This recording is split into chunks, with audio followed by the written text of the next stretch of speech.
Welcome back, Generals, to another Let's Fix Generals 0 Hour to make the best game ever. Good, so last session we did polish the changes for the diagonal movement fix a bit more.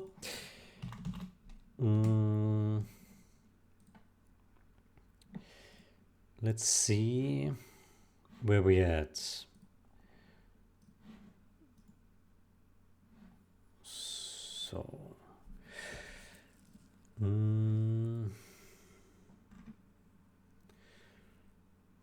CSC comparable CSC.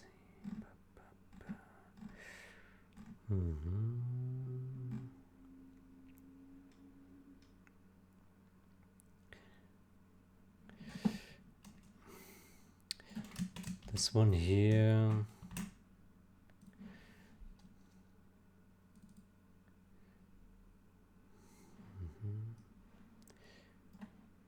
Set max speed.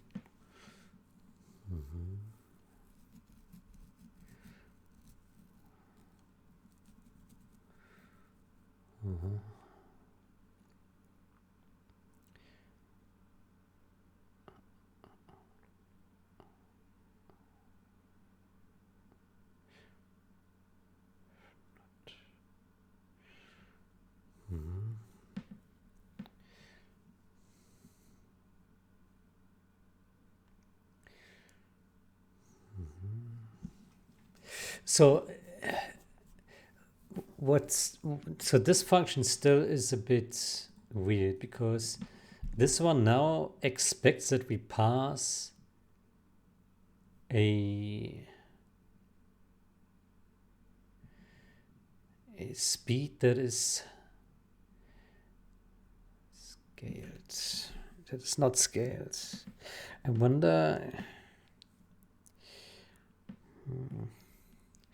wonder if we should change this to take a speed which is, who's calling this? Weapon speed.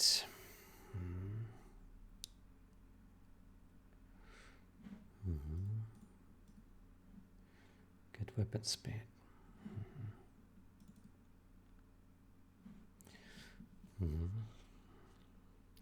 Yeah, it's probably okay for now. Yeah. Maybe we call this unscaled speed. Yeah.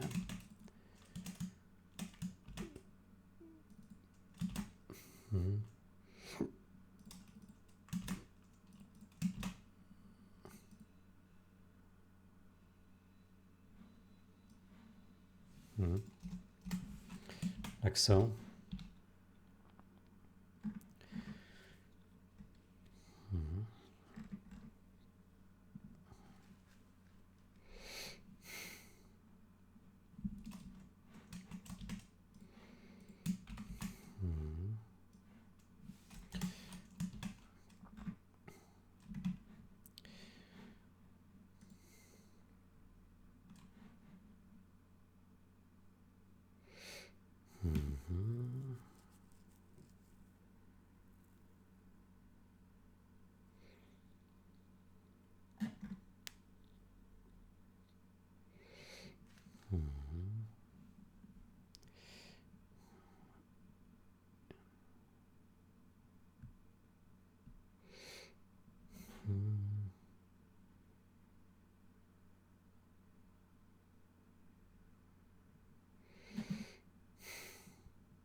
So it's a bit unfortunate that here we now have the speed being taken in the scaled space, but this function takes it unscaled. So it makes the interface more confusing because different kind of functions take different kind of speed units, scales. Yeah.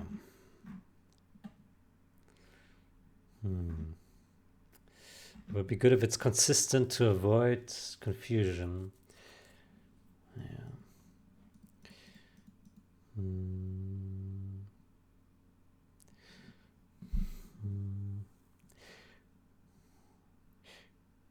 Maybe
scale speed.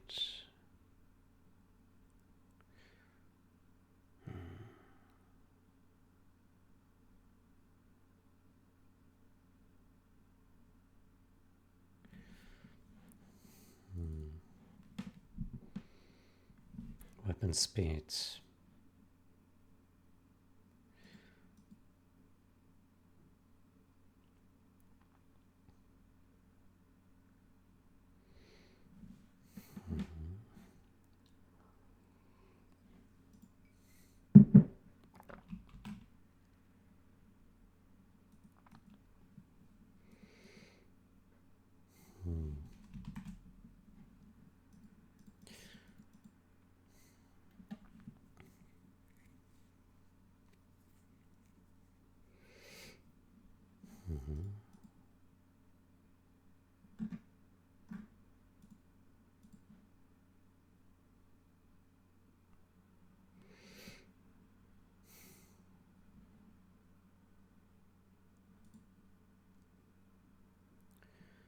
Weapon speed.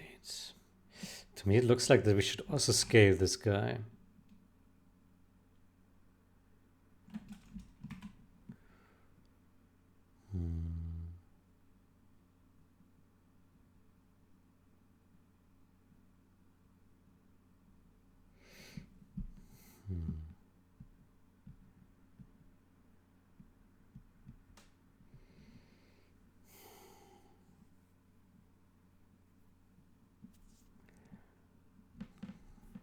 This weapon speed is used for anything else.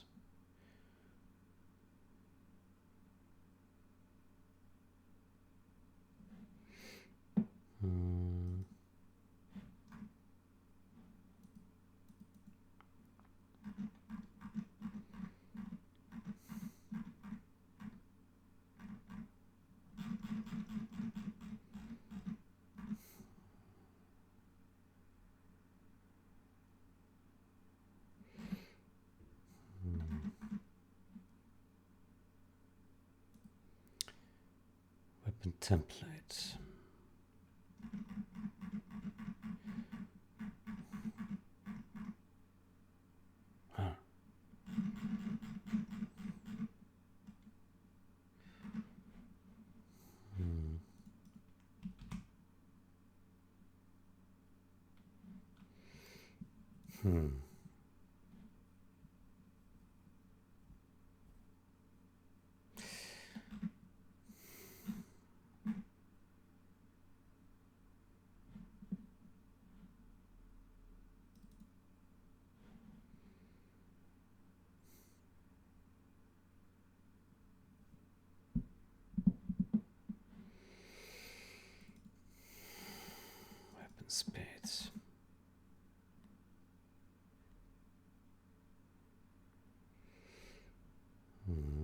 To me, it looks like that we need to scale this as well, but I remember I asked about this previously.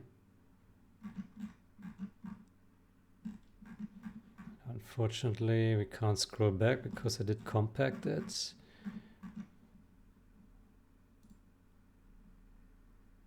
Yeah.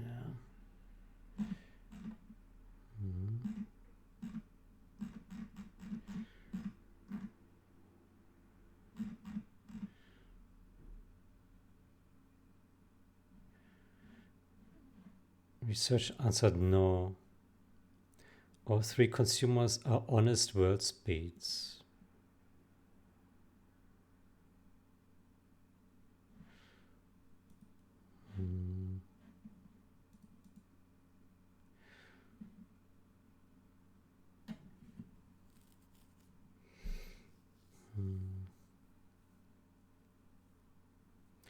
All three consumers are honest world speeds.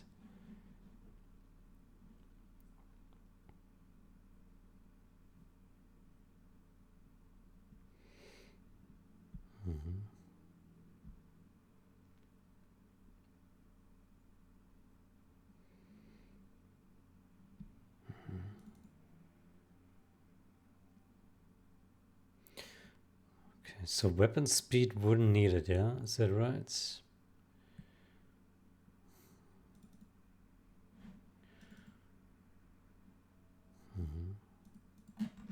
Okay.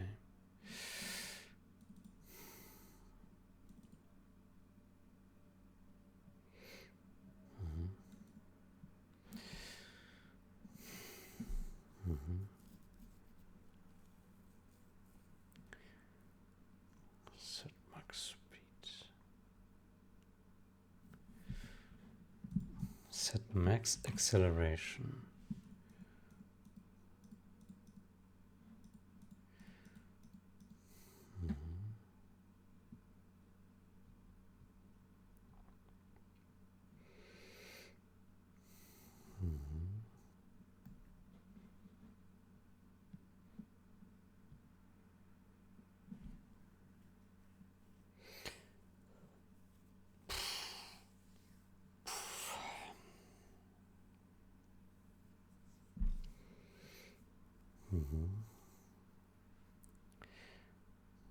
Speed.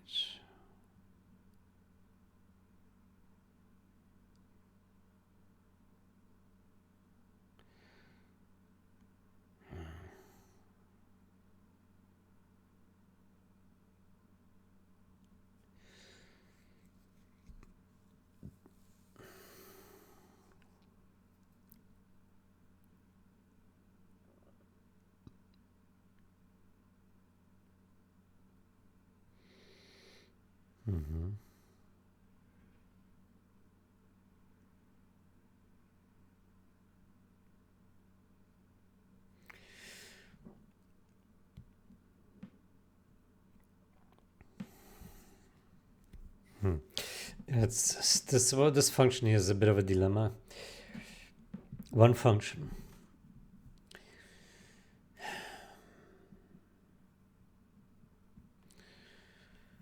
I don't like that it takes a different speed unit. It's not good. Yeah.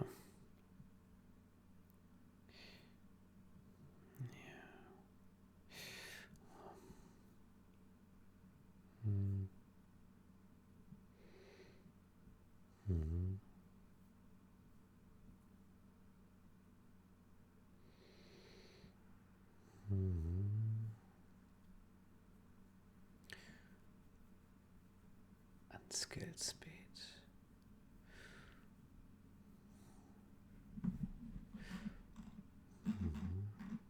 Desired speed.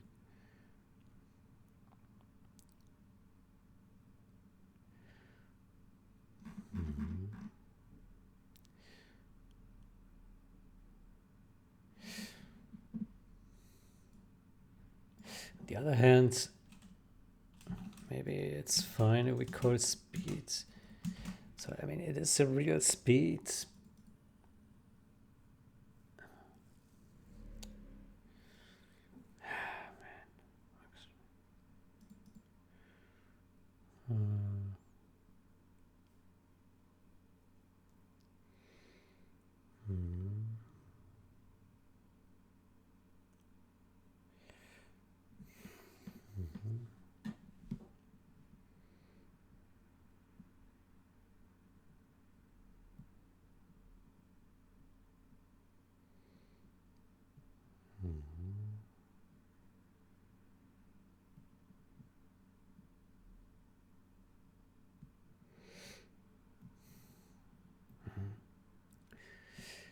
I mean, in the end, this is a hack to preserve the retail physics forward speed.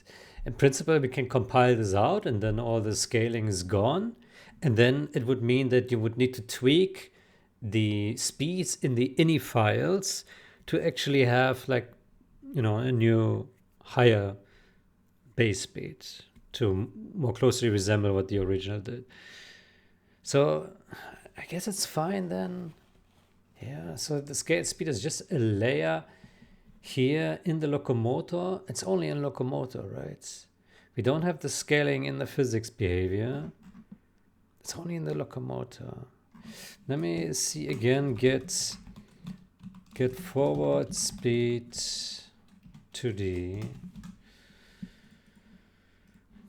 So the users are mostly in locomotor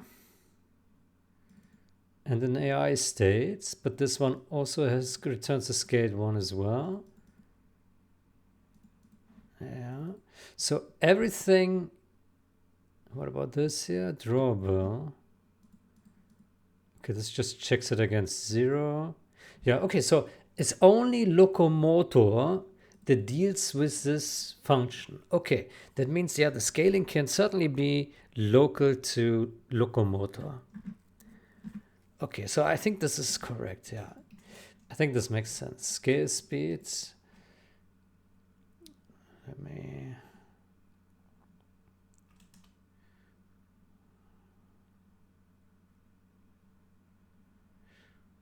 Scale speed that has no stored counterparts. Let's also rename this to speed.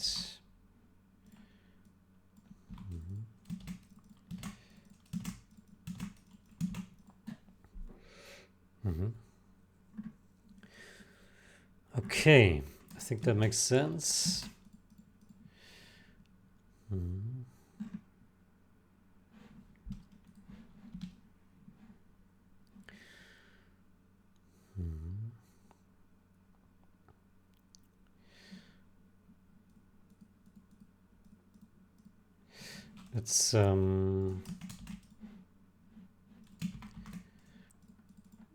It's a scale speed for all of the below.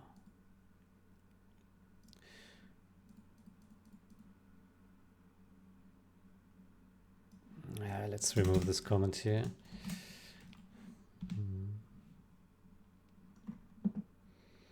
Okay, what is this here for? Right.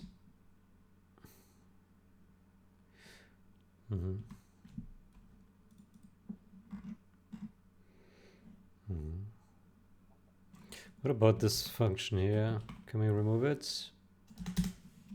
Done. So, max speed scaled.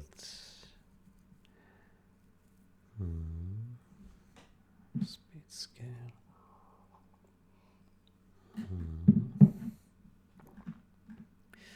Blah, blah, blah. Min speed, min turn speed, blah, blah, max speed. Given condition, okay.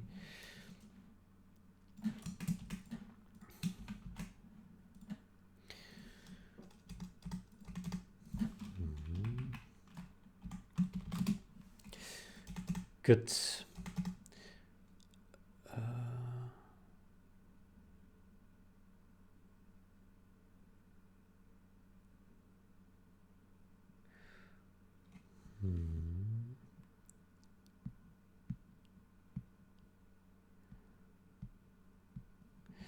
Yeah, let's remove this. Okay.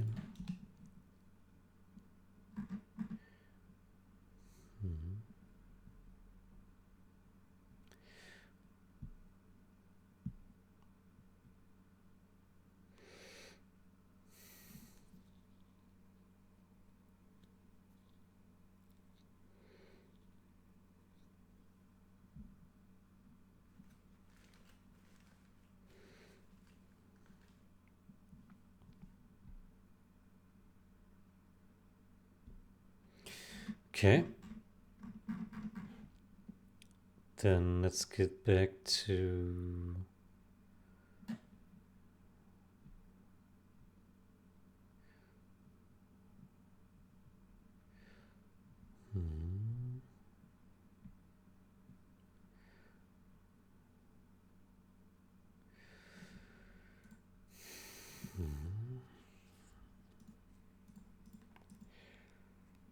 transport.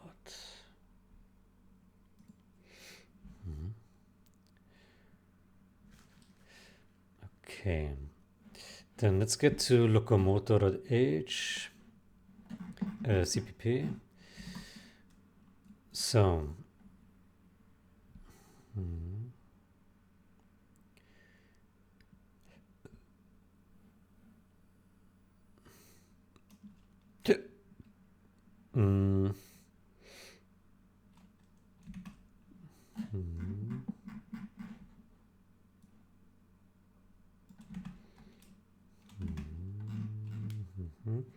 do we need these middleman functions here?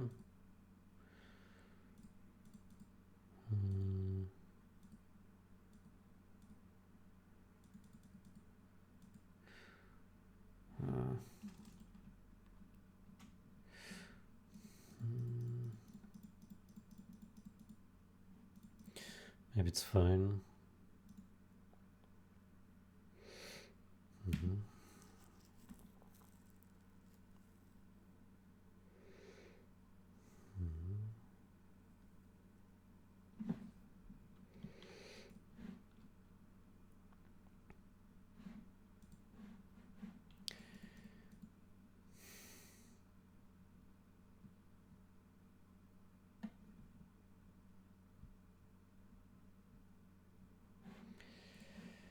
Good.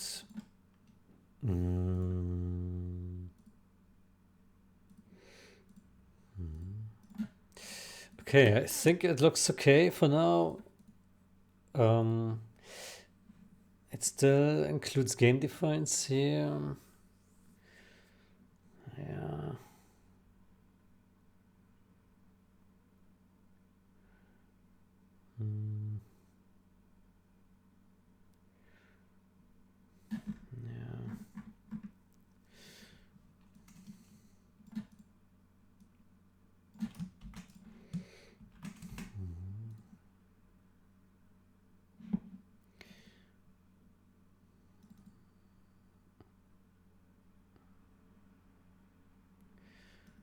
Game common.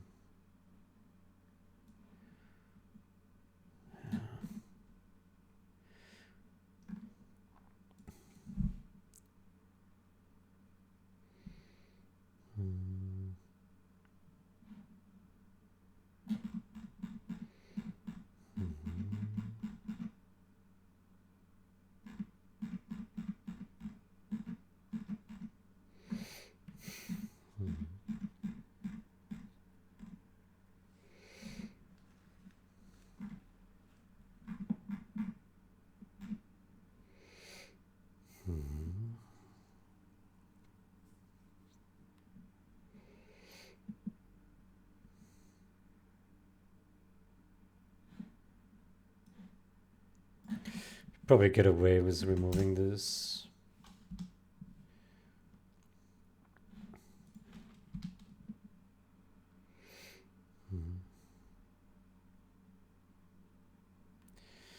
Good, so I have get min speed here, scaled.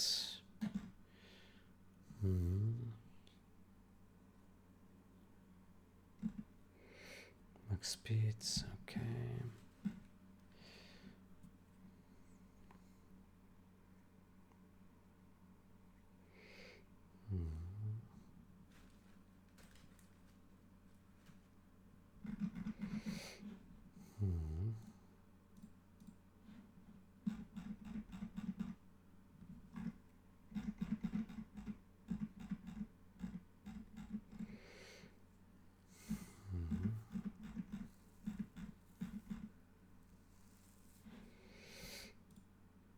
Okay, great. Then let's take these changes to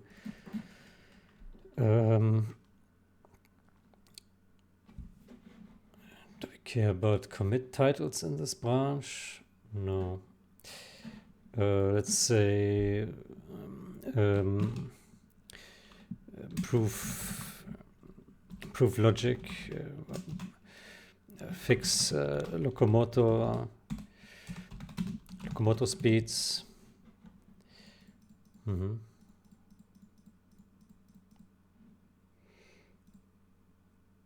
Okay, then let me get to, let's open a new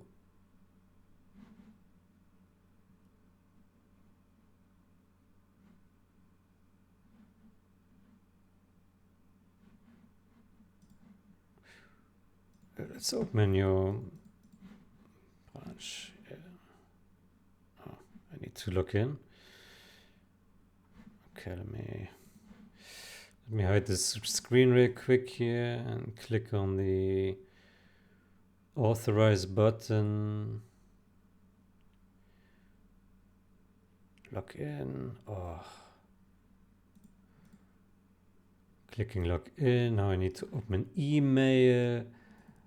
Oh, the login is so bad with these LLM providers. It's horrible. They probably have their reasons for it, I guess. I don't know.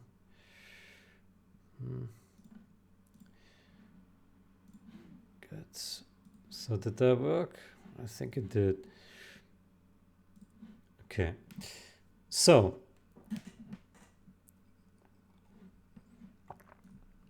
let's ask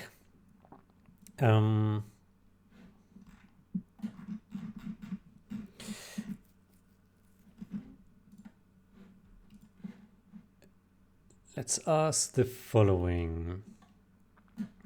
In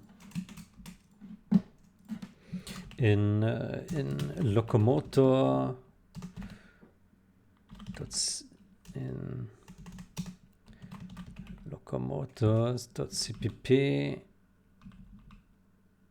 yeah, we have compensation 2D and 3D.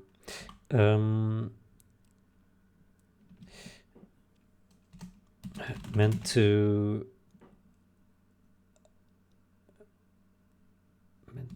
compensate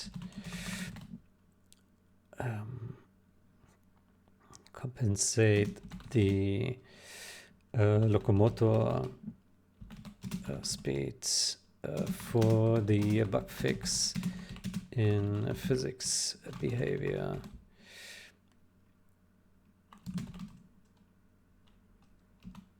See git history on current branch.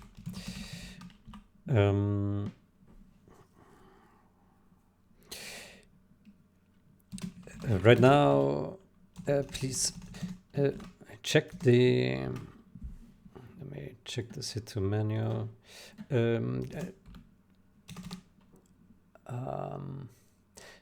Make say a comment. How do we say? Check if the compensation values make sense, or if there are better ones we can choose, and why.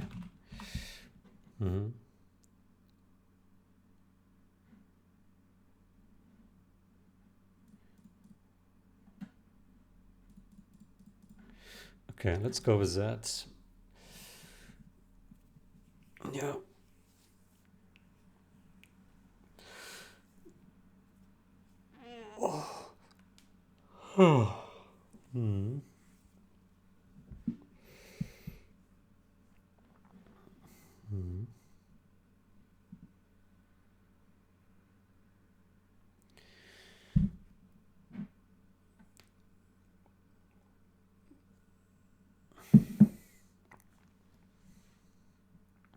So that will probably spend a whole bunch of tokens. In the meantime, let's go to GitHub.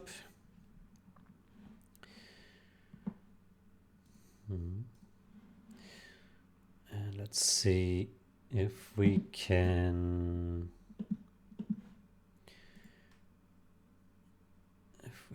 work here on something. There's nothing new here. And let's go author Mauler. So he has 2 changes open. Oof.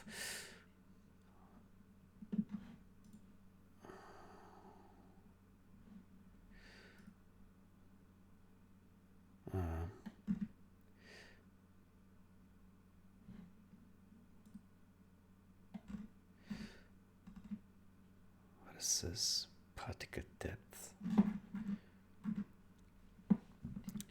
Get volume particle depth. What is this? A simple factor to clean up the handling of volume depths for type particles. Particle system class originally returned a hard-coded value instead of returning the variable. This value is now retrieved from the particle template and exposed to configuration through the ini field. To preserve the retype particle behavior, we identify the retype particles and set their particle depths to the original hard-coded value. Otherwise, the configured by ini value will be used. Volume particle.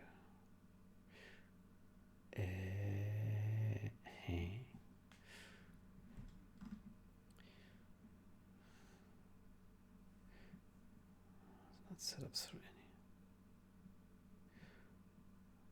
any. Vol particle depths. Well,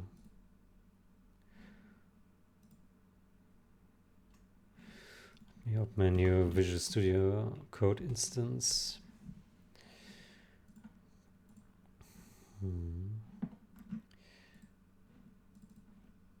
Projects, patch 2.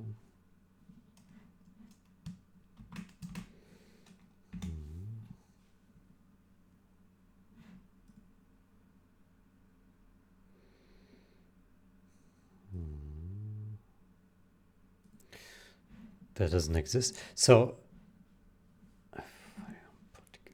depth.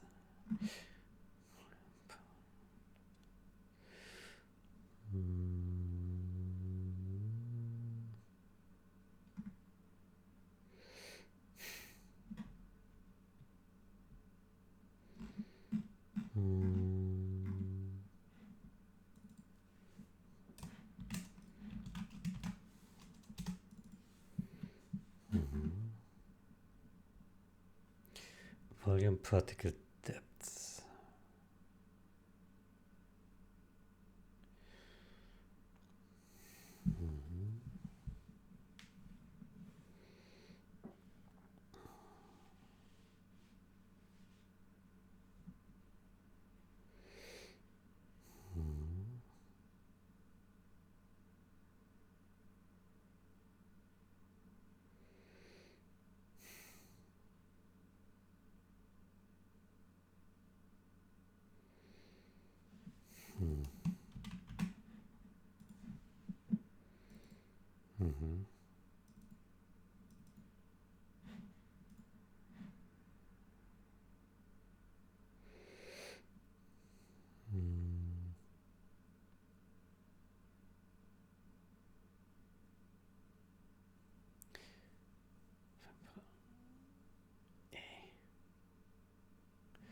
Doesn't make sense here.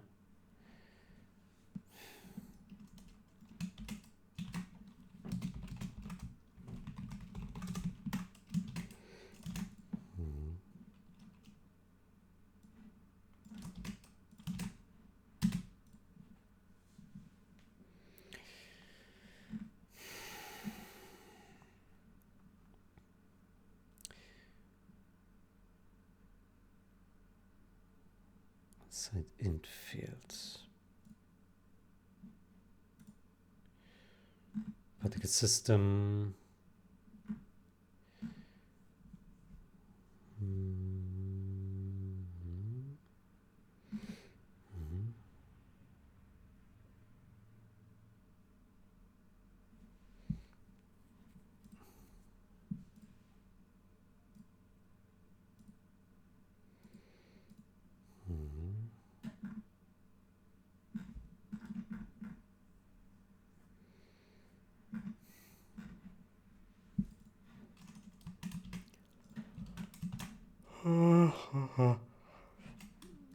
Why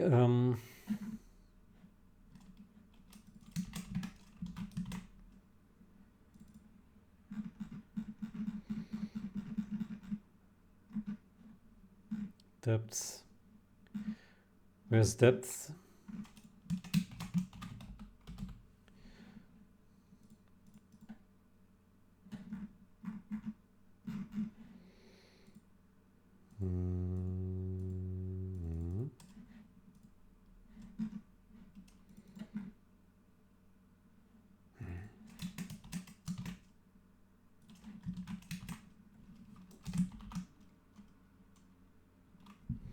Oh, so that's new. Was it not?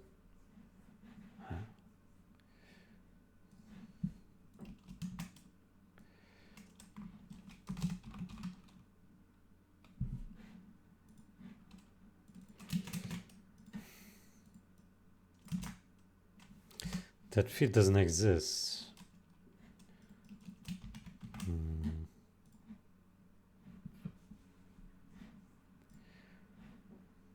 Okay.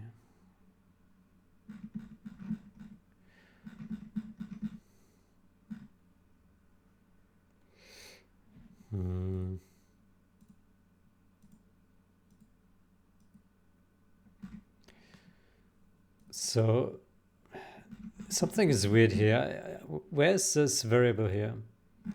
It doesn't exist. This thing here doesn't exist.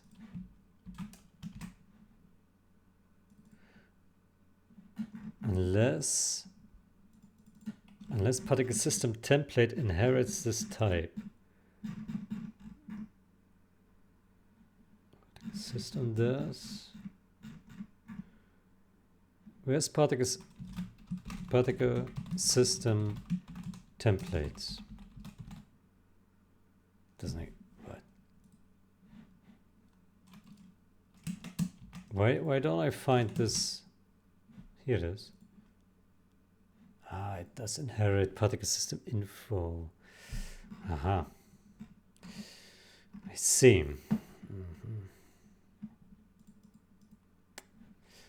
See. Okay, fair enough.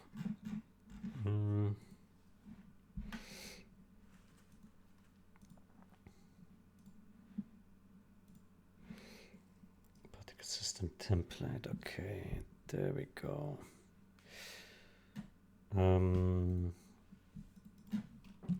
Should mark that this is new.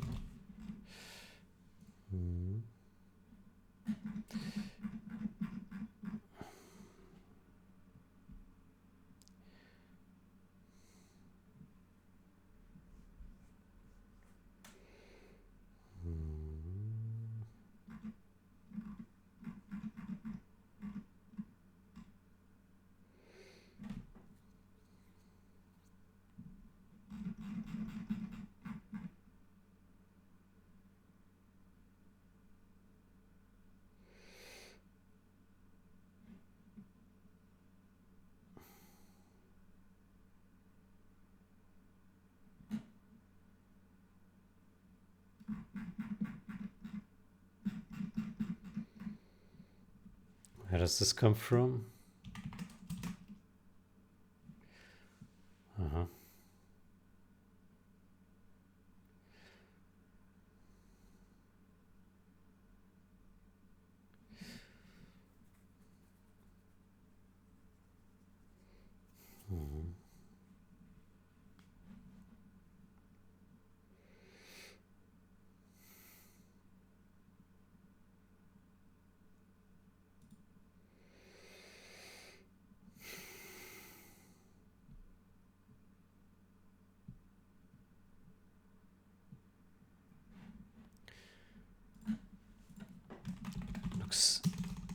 looks strange. I would expect it defaults to in the templates, not per the template.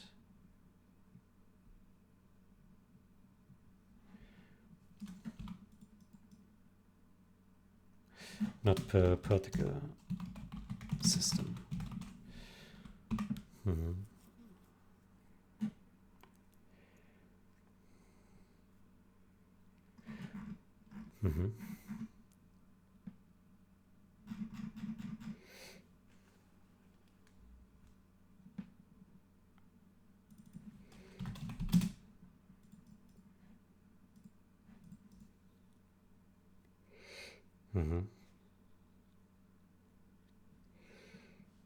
What does it default to?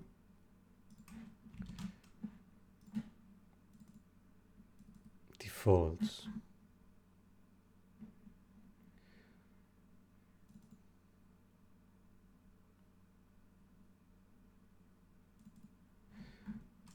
Here, particular system info.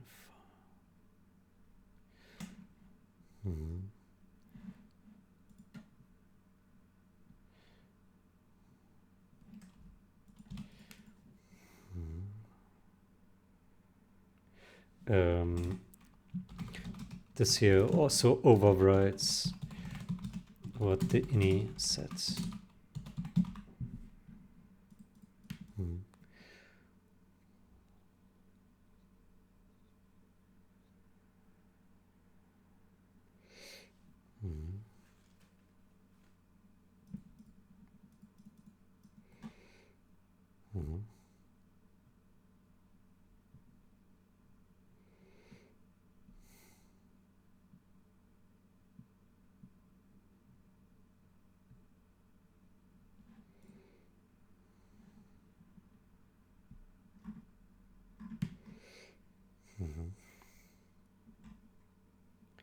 Preserve retail particles. Oh, it's in this here.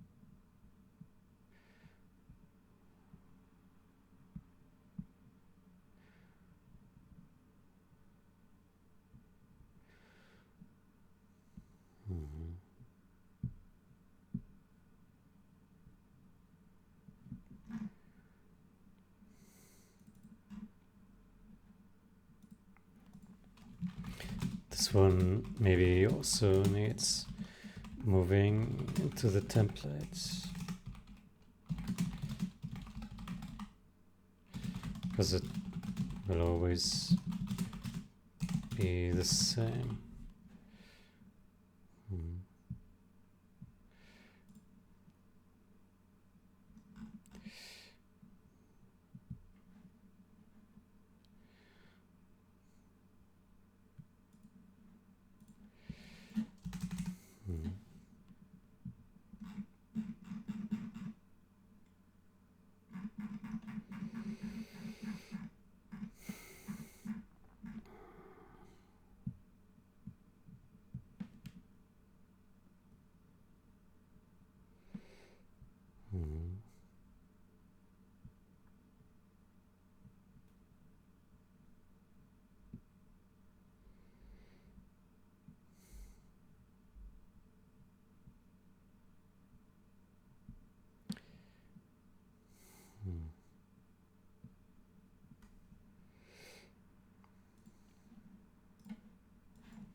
Why return this instead of 0?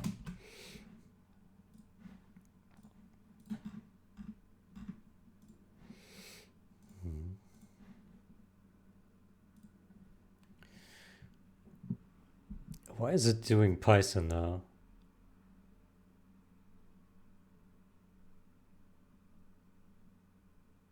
Oh, he wants to run some math. Okay, interesting. Interesting.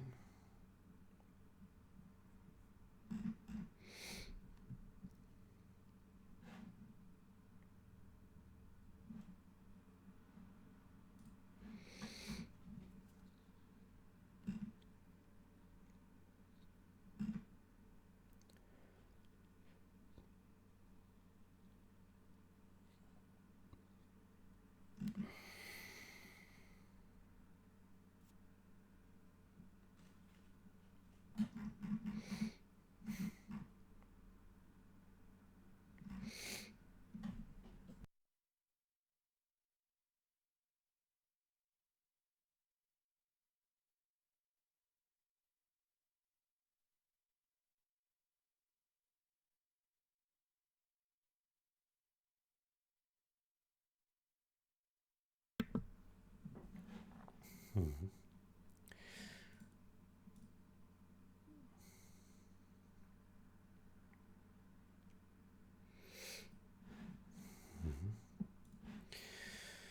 So,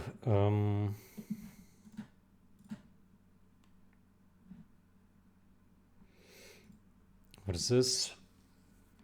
Did we have any comments on that?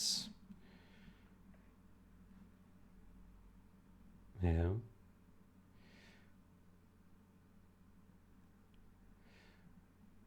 Mm.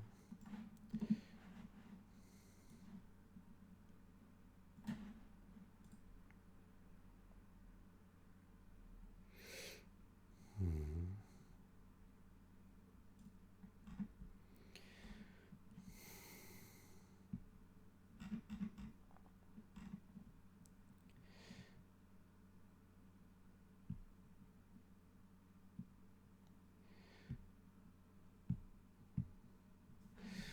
Okay.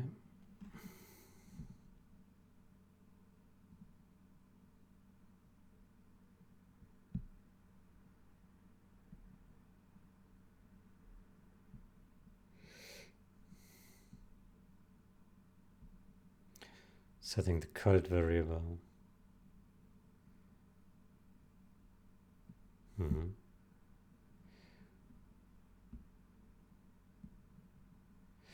Okay, that's good. Mm-hmm. Batch texture, yeah. I appreciate that. 2 to 8. Texture, yeah. Mm.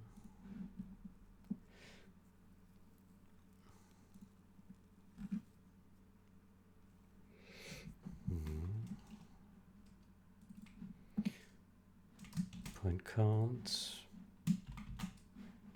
no longer exists. Mm-hmm. Okay.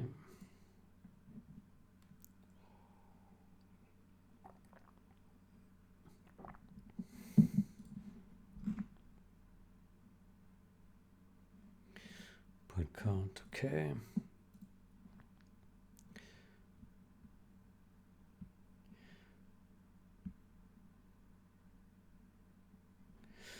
Okay, that's good. It's cut. Okay. Min volume particle depth 2. Default is 0. I see.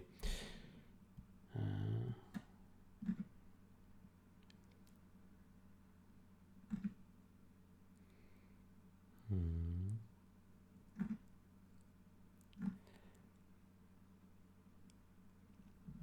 Okay. Good, so this makes sense. Blah blah. Fine. Cult. see that. So here, set is called false. Set is called true. Um,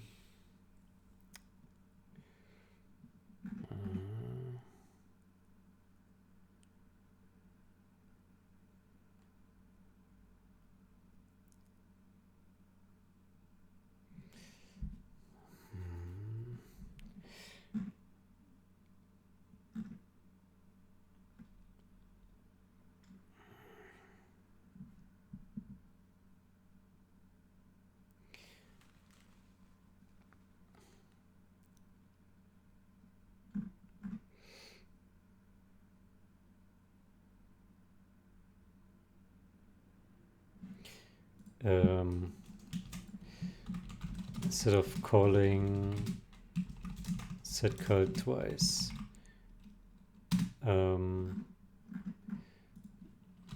get rid of the continue below and make it a single condition.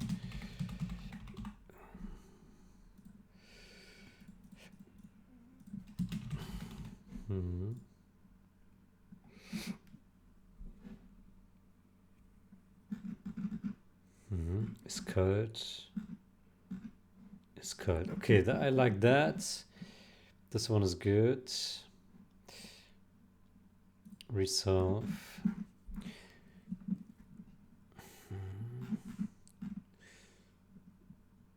Implemented batch rendering, blah blah. Is called. Point count.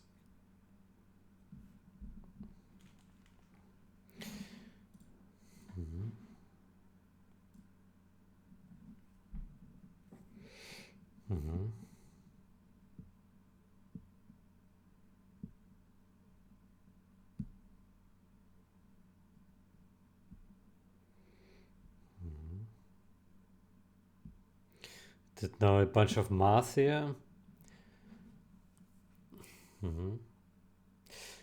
I verified the derivation, the constants, and where they're applied. Here's what I found. The magnitudes are correct. With velocity v along the facing unit vector d returns some math, while the true forward speed is that, so the locomotor underrates by this much, which is 1 on an axis and 1 over square root of 2d, and 1 over square root of 3d body diagonal at worst. The closed loop therefore overdrove real speed by a factor in 1 to square root 2 and 1 to square root 3. Those brackets are right, and 1, 2 and 1, 3 are exactly the midpoints. Dimension dispatch is also correct. Read only by this, matching local thrust, blah blah blah. The comment's justification is wrong. Yeah, okay. The midpoint of the extremes is not the average. Okay. Factor blah is convex and sits near its lower end for most headings. The actual heading average retail factor is 1.18. Why? In 2D and 1.33 in 3D. So ground units get 2.3% fast on average, and thrust objects 2.6%. Why? Small, but the comment claims neutrality. It doesn't deliver. A better defense of that exists. It is the exact mean over the 8 compass heading.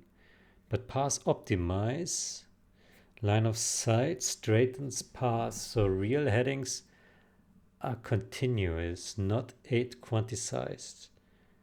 I wouldn't lean on it. 2D. Midpoint.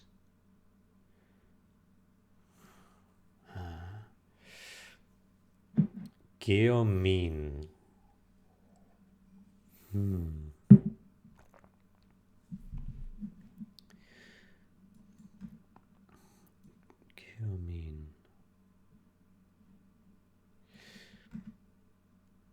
To D, keep.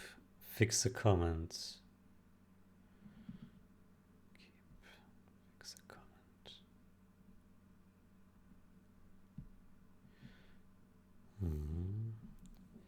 It's a weak one. I would lower it.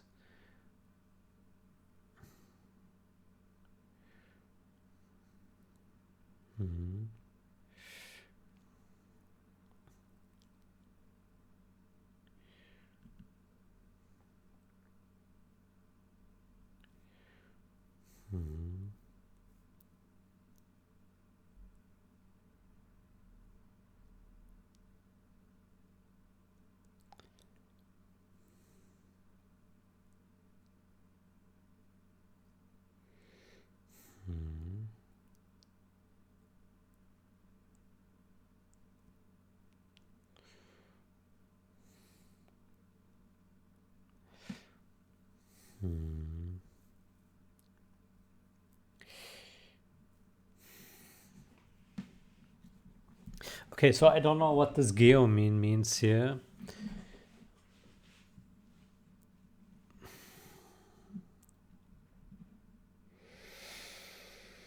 Hmm.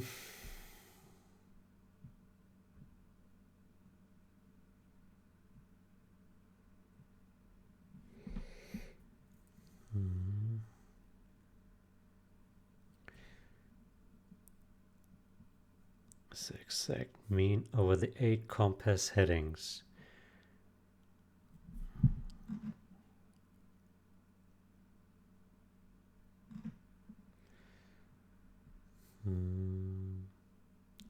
Geomean.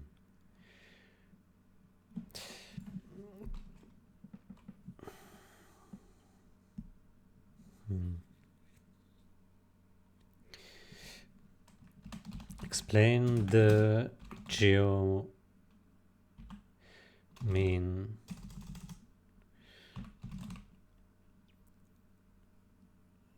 Geomean.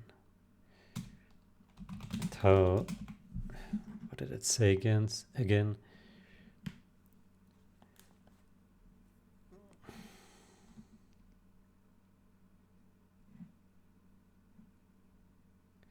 The actual heading averaged retail factor.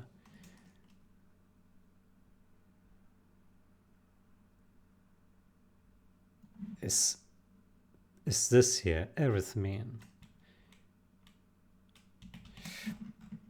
Okay, for 2D, you wrote the arithmean is, what did it say?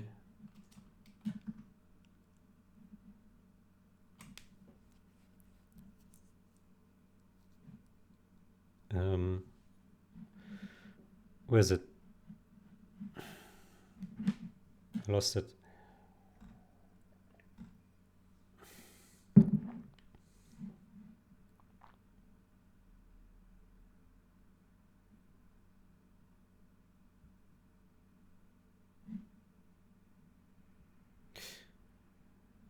It makes it's a mini max value. It makes a ratio symmetric, so no unit speed changes by more than plus minus 18.9%.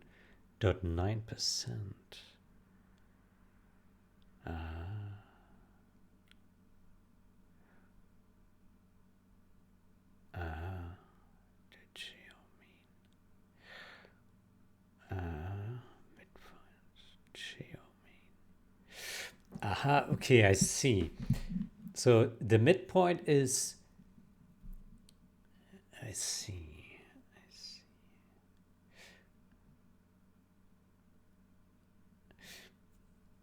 And okay, I understand geomean. What is the case for arithmean? Arithmean.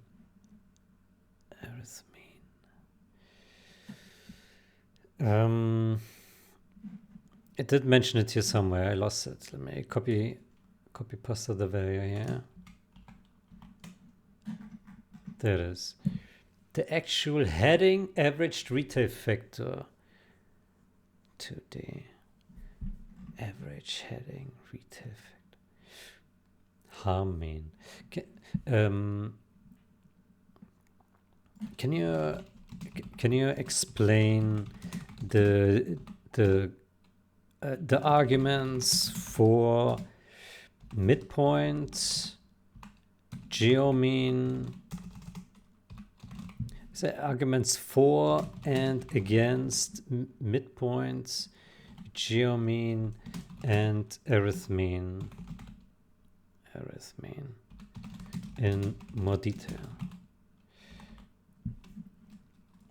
Explain the arguments for and against midpoint, geomean, and arithmean in more detail.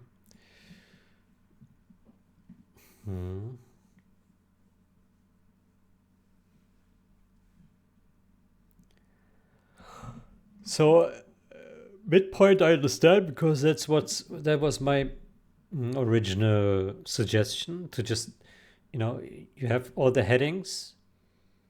In the lowest heading you have value 1, in the highest heading you have 1.41 something, and so then you take the midpoint of that, which is this here. Geomean is basically saying, hey, there's this difference between axis and the diagonal, and we balance it between those extremes. Yeah. Actually, but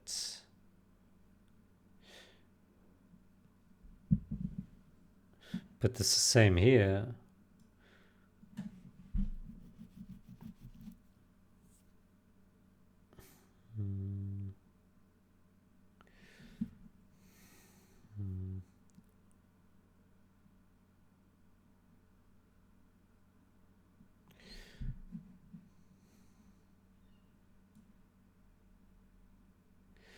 Okay.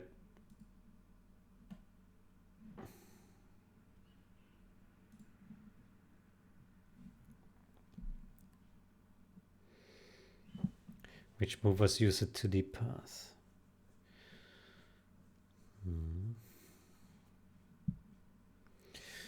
Okay. Every mover except thrust reads a 2D value, so loco wings aircraft get the 2D constant. And only missiles get the 3D one. That matters below. First, what the constant actually controls. C is a single global multiplier on every locomotor of a given dimension, so it cannot change speed ratios between units of the same dimension. A Humvee is exactly as much faster than a Crusader for any choice of C. What C does change is only two things: unit speed relative to the static world, weapon vision ranges, methods, build production timings. This is a rush timing axis. Pick C high and armies cross the map earlier relative to when the defenders production completes. 2D movers relative to 3D movers, because I get different constants. Midpoint. Distribution free. It assumes nothing about how often units actually face each direction. That's a real epistemic virtue, not a cop-out. The true heading distribution depends on map layouts, pathfinder behavior, player micro, and unit role, and nobody can measure it. A rule that doesn't need that input can't be wrong about it. Immediately auditable. Split the difference between the slowest and the fastest heading retail produced. Is a sentence any reader verifies in the head. By the way, I need to get some new water.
Oh, I just realized I was still muted.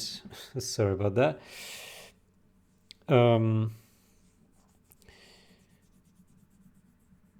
Yeah, so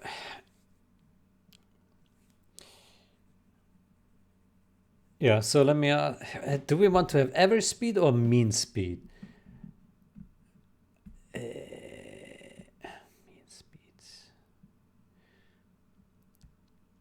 Mean speed or average speed? It should be average, right?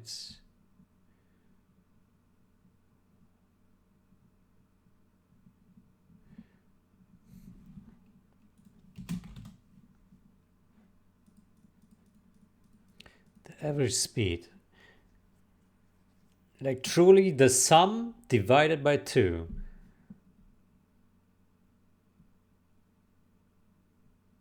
Yeah. The average speeds, not the mean speeds.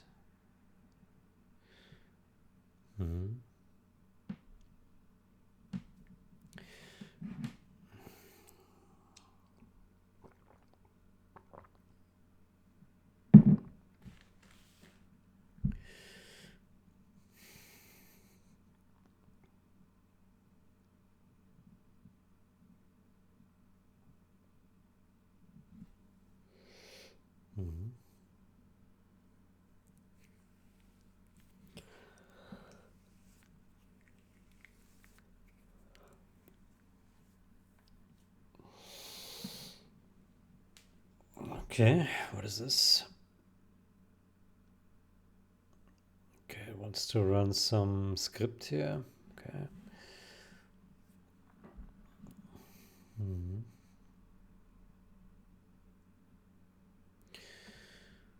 Recommendation 1.18.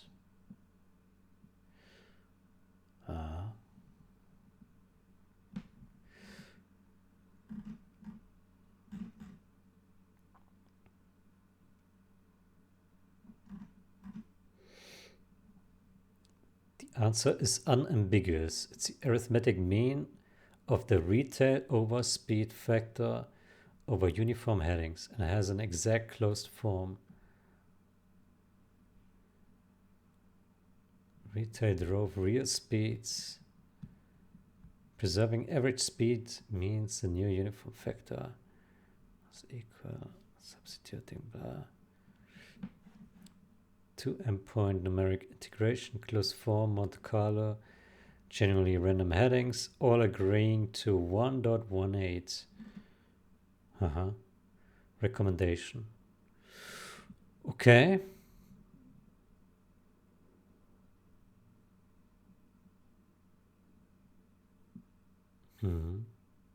Average speed preserved exactly. Did not do. Okay.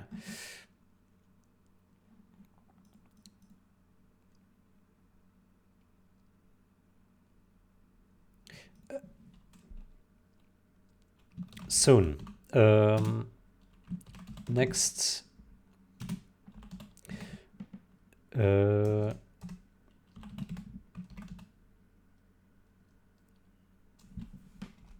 Next, let's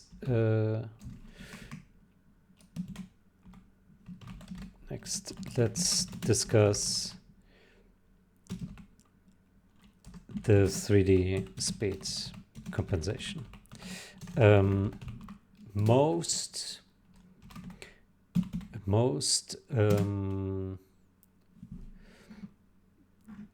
what's it called? Thrust, I think.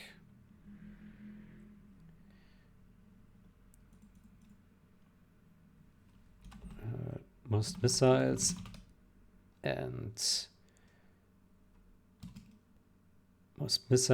jets,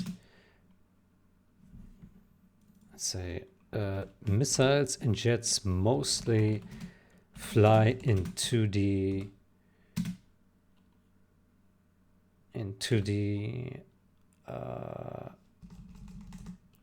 on the 2D ground plane.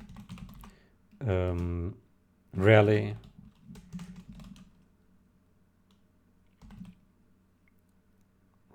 they fly Um,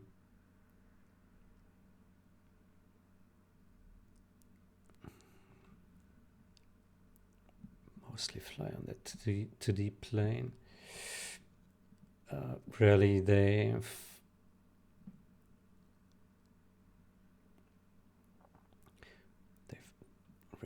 fly on all headings. Really, they fly.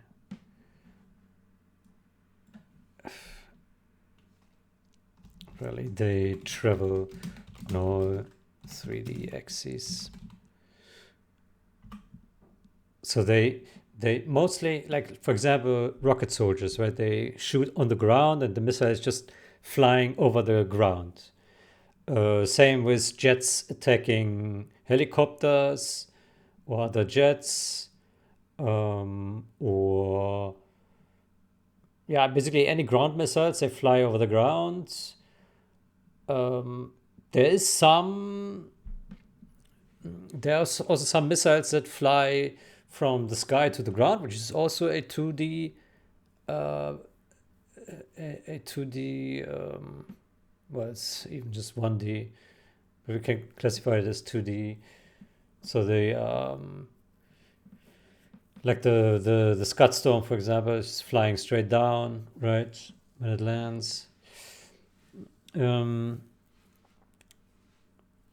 But there are also missiles that do fly in all axes, like, for example, the Scud missile. When it approaches the target, it does. So at first it flies straight up, but then it flies in all axes down and forward. If airplanes shoot on ground targets, and it also travels in 3D space. If helicopters shoot down, then they also, the rockets fly in 2D space, 3D space. So I would say it is difficult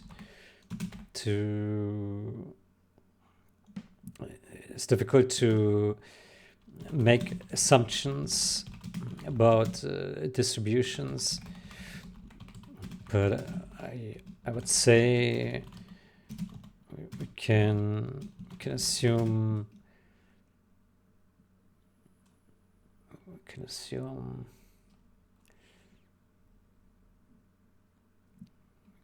let's say 80% of missiles in 2D space and the rest in 3D space. That's, I don't know, it's just made up. I don't really know. I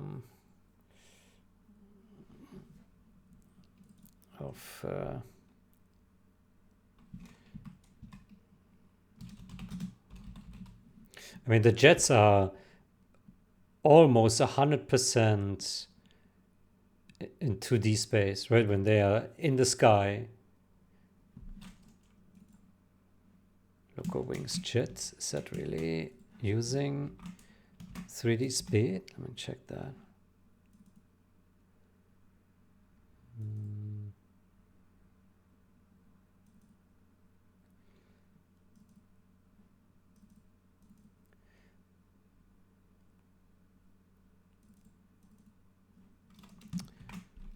Get forward speed 3D. Well, it's only used for thrust, which is only used for missiles. We don't care about jets. We only care about missiles. Missiles mostly fly on the 2D ground plane. Rarely they travel on all 3D axes. It's difficult to make assumptions about distributions, but I would say we can assume 80% of missiles in 2D space and the rest in 3D space. Maybe work out a compensation based on this.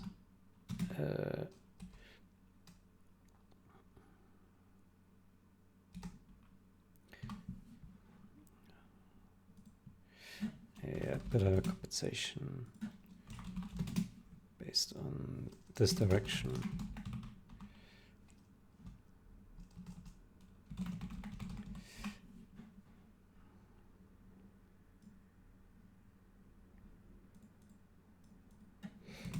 Otherwise, the same principles as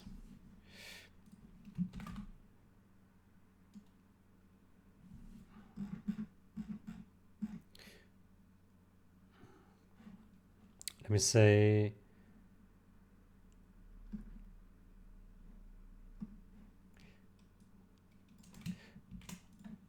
okay.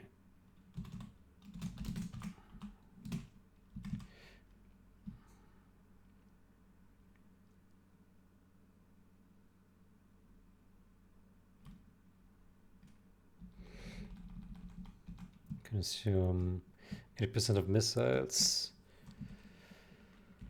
fly in 2D space and the rest in 3D space. Maybe we're gonna better compensation value based on this assumption. 2D can apply. Okay, let's see what it comes up with.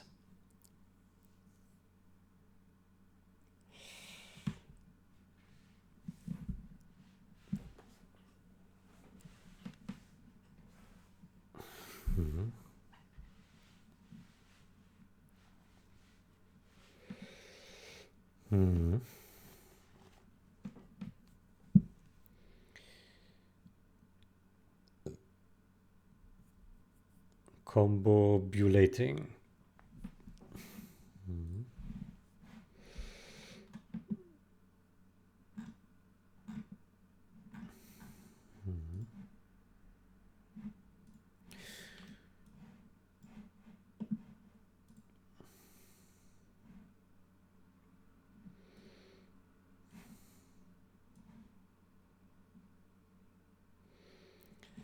Not a particle systems are volume particles, so the default is 0.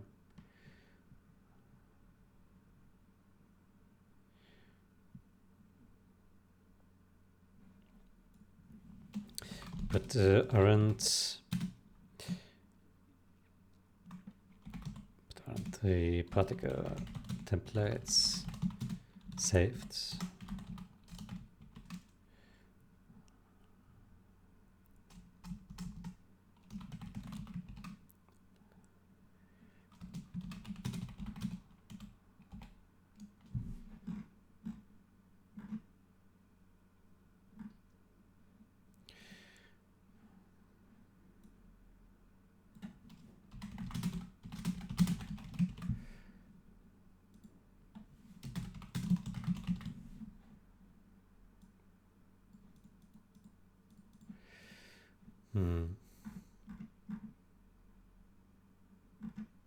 Okay.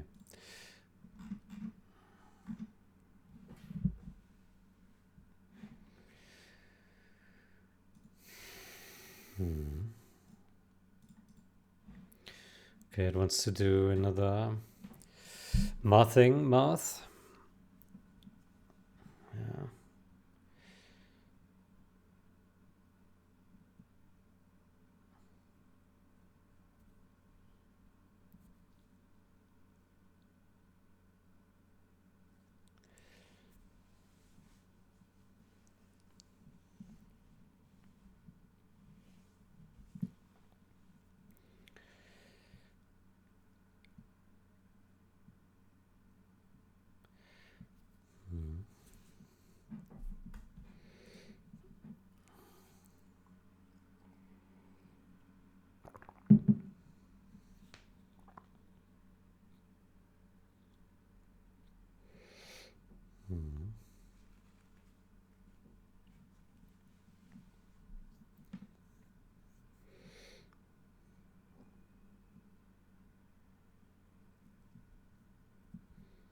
So in other words, weighs those against each other.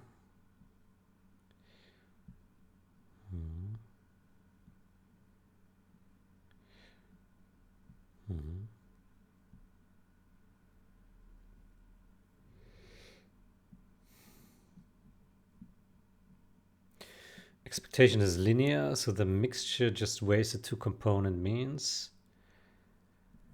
The first term is exactly the 2D constant. Fair enough.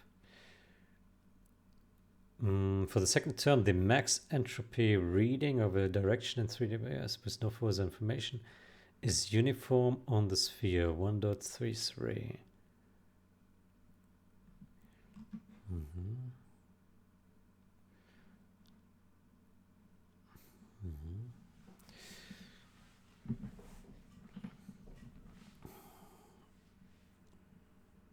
Every plausible model lands in 1.21, 1.22, and the split itself is insensitive to.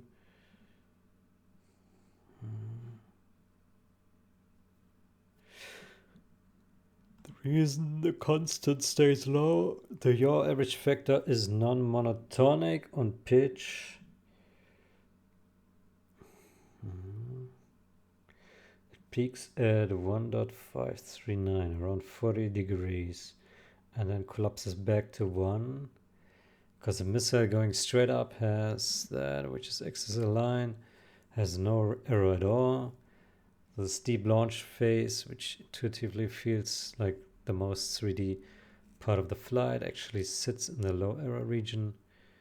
Most 3D does not monotonically mean bigger constant. Recommendation 1.21. P heading effective versus retail.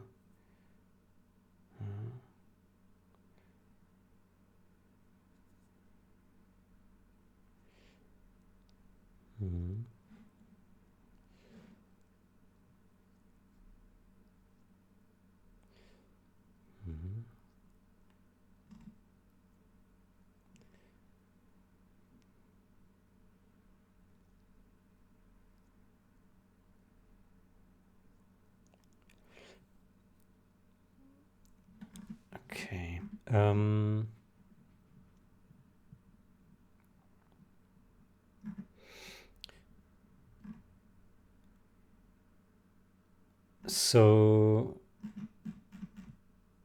So did it now take the arithmetic mean as well or not? So for 2D, it decided on the arithmetic mean, right?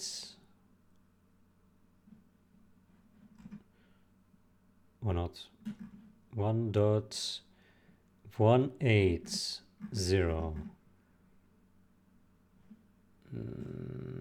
Yeah, so that was the arithmetic mean. So that is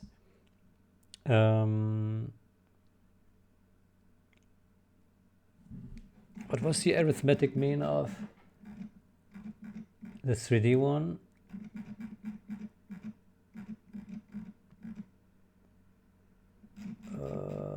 Arithmetic mean. It was 1.331. 1.33.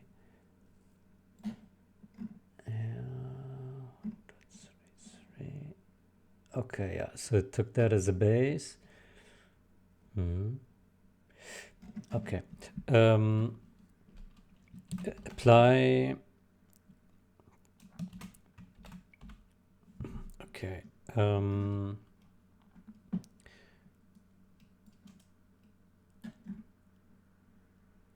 So it's this one here.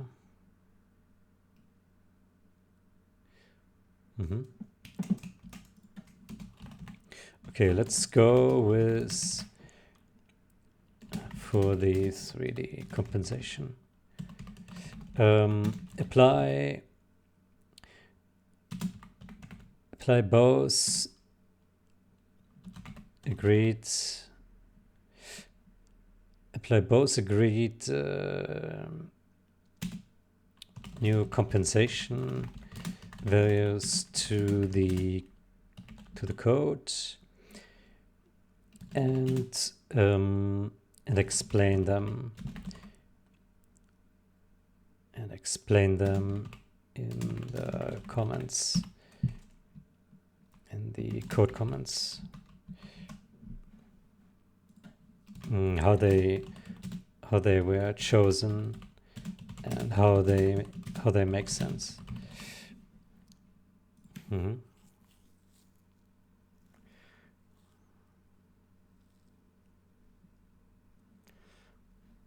Yeah. Then do we want to set it to auto?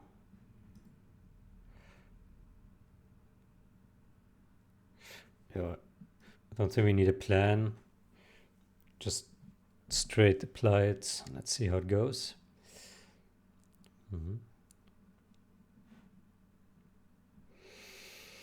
The rest we can polish by hand. Good.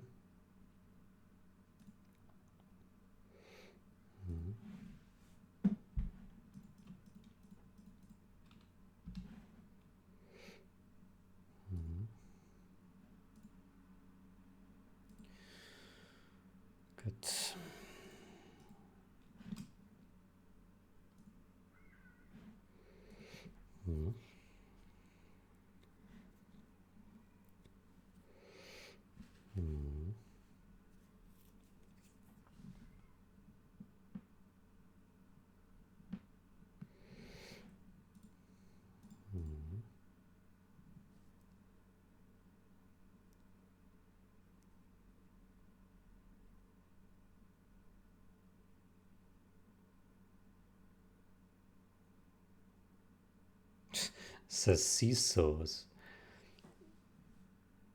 It's not seesaws, it's C++.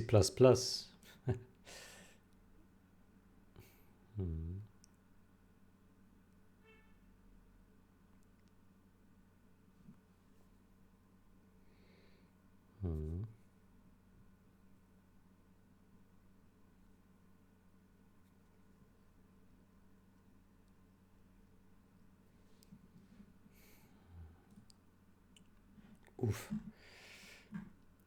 Well, that's a big text.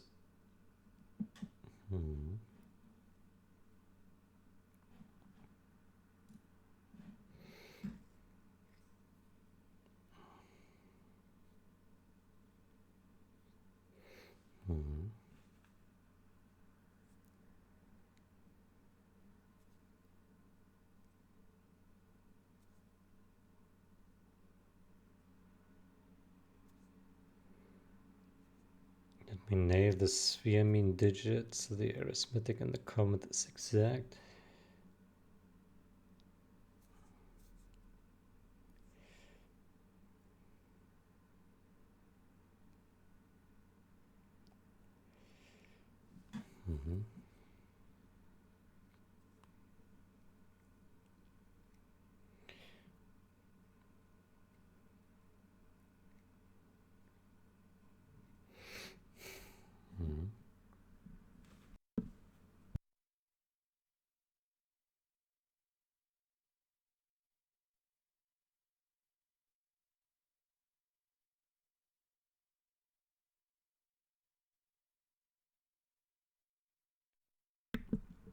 So let's take a look at it.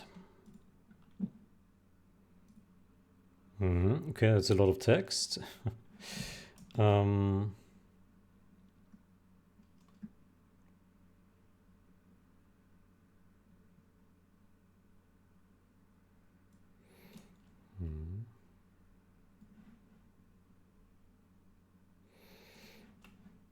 Okay.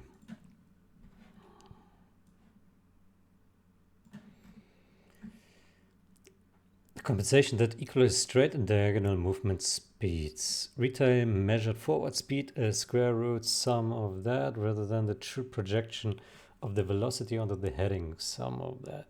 For unit heading, D, direction that understates the speed by square root blah, which is 1 on an excellent aligned heading and falls to 1 divided by square root 2 on a 2D diagonal and 1 over square root 3 on a 3D body diagonal. The locomotor therefore kept accelerating until the real speed was between 1 times and faster, or between 1 times and even faster. For 3D, the authored speed decided by nothing but which way the object happened to face. Yes. Get forward speed 2D and get forward speed 3D now reported to projection. So the real speed equals the commanded speed on every heading. The speeds commanded by the locomotor are scaled by a single constant per dimension, which picks where inside the old range that now uniform speed sits. Each constant is the mean of the old vector over the heading the movers actually take. So the average movement speed of the game is preserved and only the spread between headings collapses. It is deliberately not the midpoint of the old range. The vector is weighted heavily towards its low end, spending far more of the circle near 1x than near square root of 2. So the midpoint sits above the mean and would quietly speed the whole game up. 2D movers make an arbitrary heading. Take an arbitrary heading, so the mean is taken over a uniformly random angle. It has a closed form as a complete elliptic integral of the first kind and equals 1.180 blah. 3D movers are thrust only, which in practice means missiles. Those fly level most of the time and use all three axes only while arcing. So the mean is taken over a mix assumed to be 80% level flight and 20% an arbitrary 3D direction. Level flight has what is the stand D for? Distance Z? Distance Z, yeah, equals 0, which makes a 3D factor degenerate to the two-dimensional one exactly. So the level part contributes the 2D constant unchanged. The mean over a uniformly random direction on the sphere is 1.33. The result barely depends on the assumed split. Anything from 9010 to 73 lands between 1.195 and 1.226, and even spending the whole 20% of the worst possible headings would only reach 1.291. Okay. Okay, fair enough. Okay, it sounds okay to me. Maybe make a bit of a space here.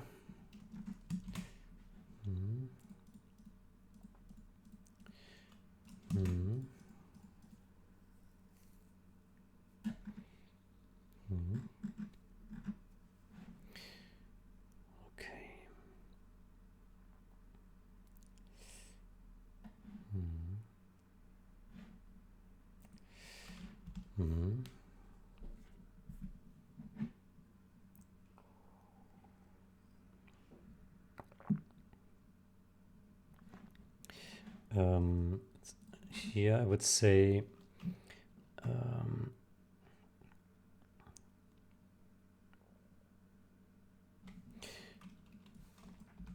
forward speed to D and forwards physics behavior.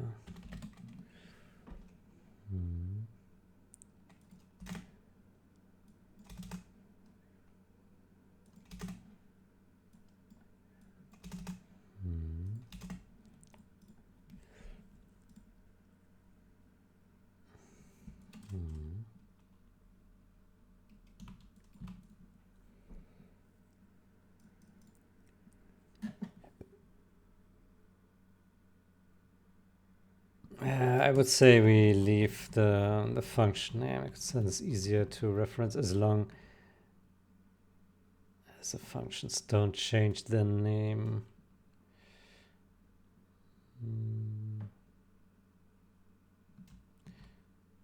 Yeah, I don't know.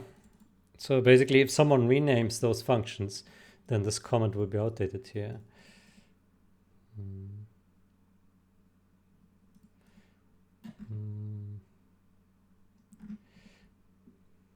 Mm-hmm.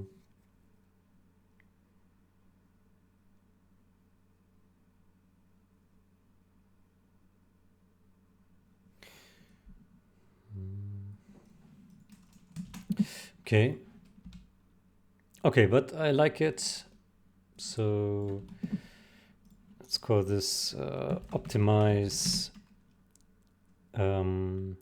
speed compensation values. The next topic is open a new chat.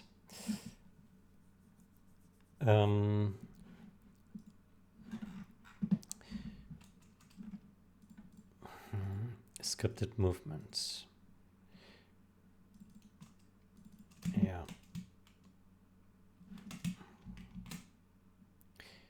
Remote control is active.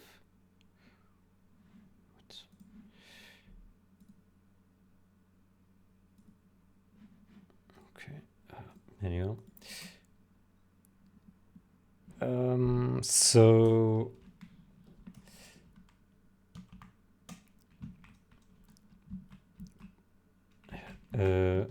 on the current Git branch, preserve retail was added in an attempt to current Git branch preserve retail script. So let's change this to plan. Preserve retail was added in an attempt to preserve the retail movement speeds bug for legacy cinematics. But the scripted check may not work the way we would like it to be. Please audit this and create a plan for how to improve, how this can be improved.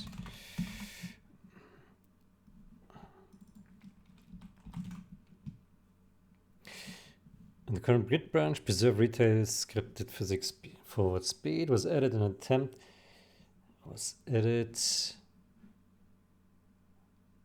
to preserve the retail movement speed for legacy cinematics, but the scripted check may not work reliably or accurately. Audit this and create a plan for how this can be improved. Let's see what it comes up with. It's, I think, not an easy topic. Basically, this get last command, so it's just something I came up with when I looked over the code and assumed that maybe this will be sufficient, but I think it is not. Because we cannot trust this value, and this from script is also used by AI bots, scripted AI. So it's not just in cinematics. Yeah. So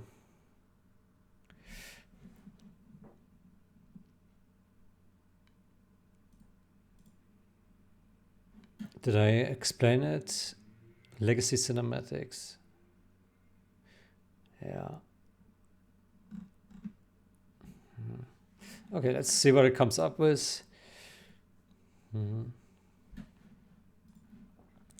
Good. So what do we do about this change here?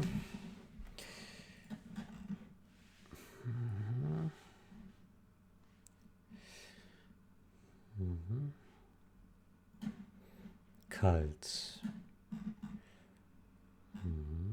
Kalt. Yeah. Okay, so this one is good.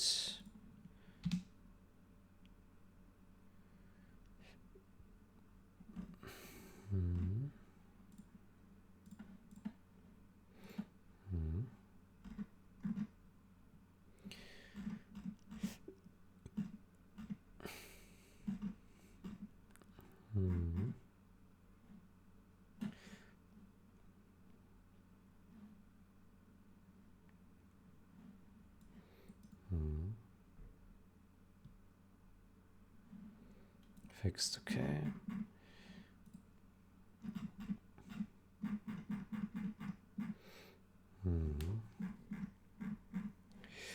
Okay.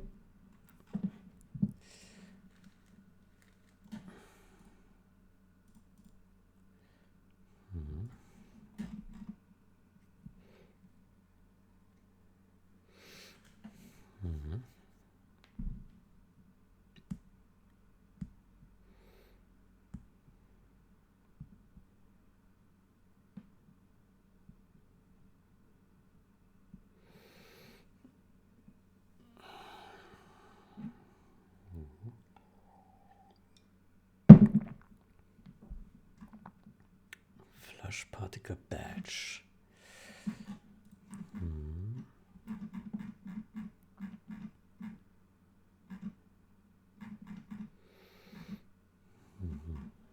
So, batch billboard true. Is that a new? That's new. Batch billboard. Batch shader type. Batch texture.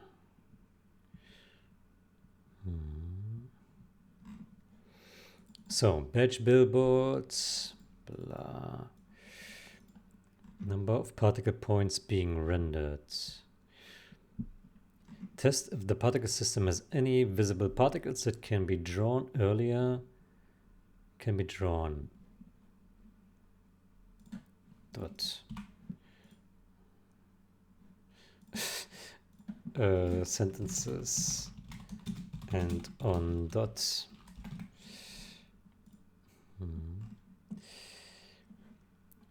So particle count, blah blah blah, set is called. Yeah, okay. Particle system has no particles on screen. Continue. So is called. Continue. Yep.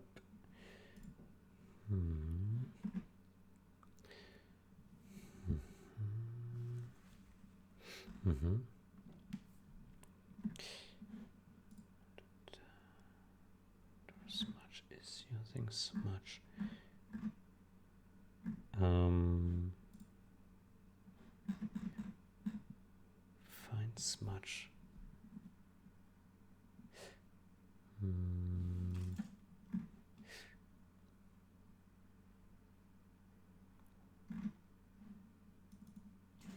What is using smudge?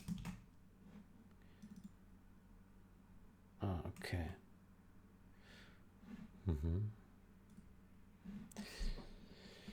Fair enough. So implement batched rendering for similar particles. Particles, again here, it's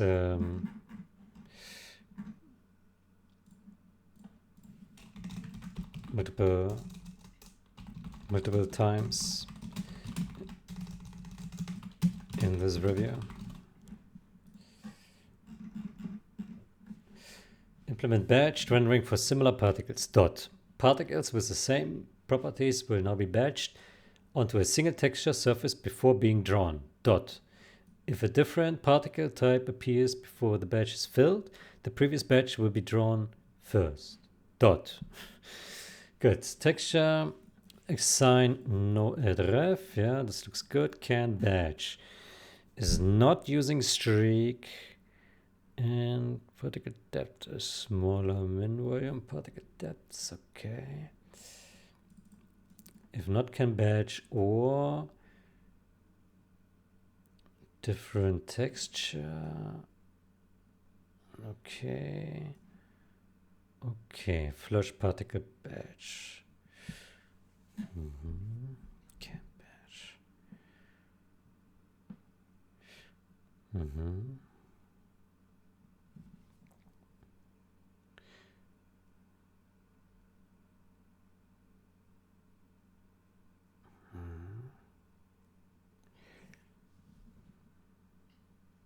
Flush.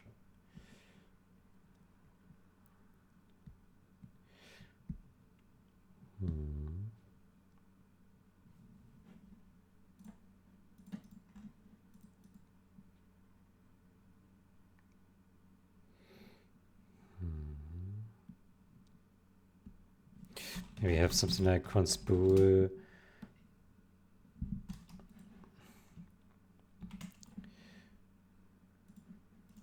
Conspool.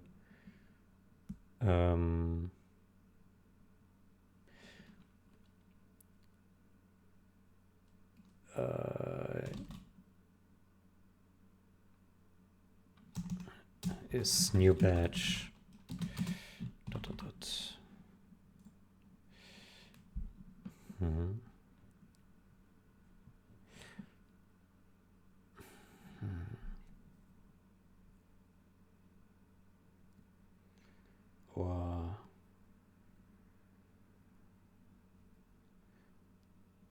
Or I'd say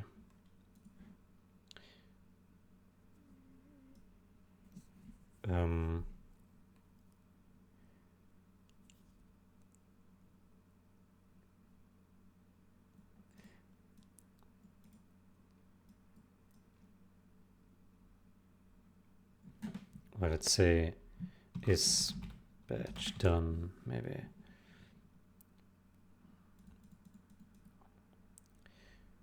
Not can batch. Is batch done, something like that. Batch texture is null, yeah. And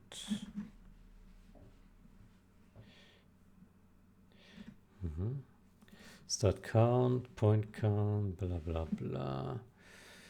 Is called okay, point count. If not can batch, break. If not can batch.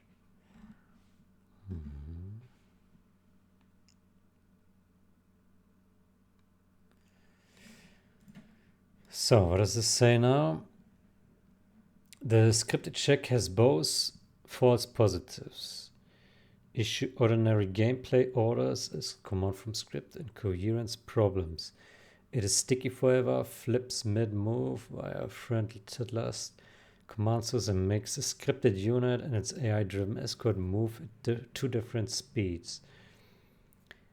Which direction should the plan take? Scene level gate. Replace the per object check with one per game decision.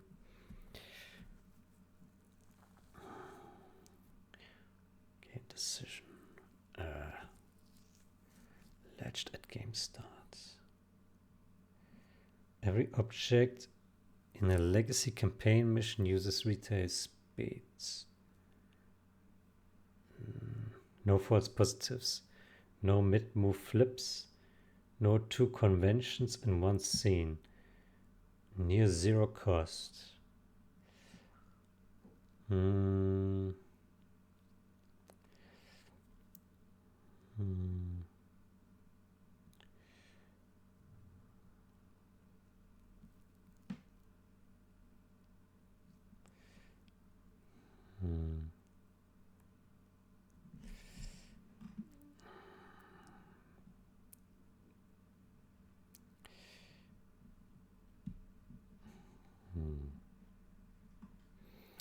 Scene level gate. The problem is that the legacy campaign missions, like we would still like to play.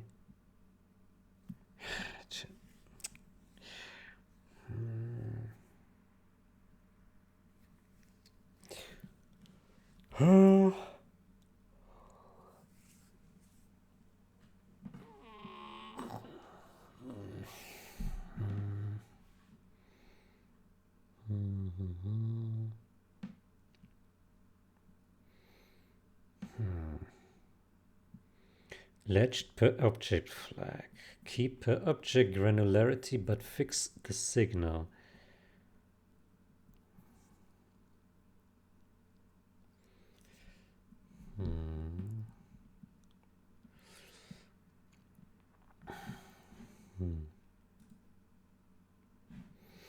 By the way, we can probably merge some changes. Let me see. Wrong branch.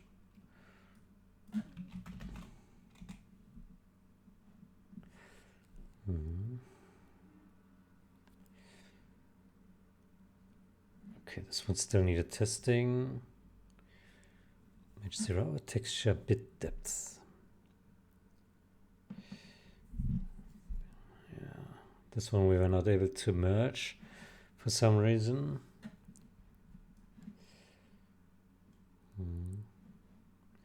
I don't know what to do with this change here.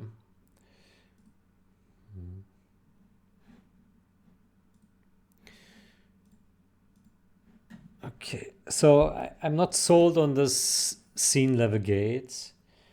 Ledged per object flag. Keep per object granularity, but fix the signal. Add a dedicated bool. Set only in set last command source. Never friend set last command source. Cleared when the movement ends. So it cannot go stale or flip mid-move. Does not fix the false positives or the two conventions.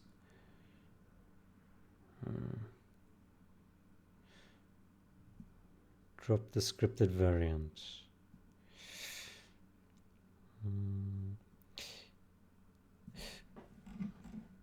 Other. Can we explore if there are better ways to gate this? For example, explore if there are better ways to gate this. For example, by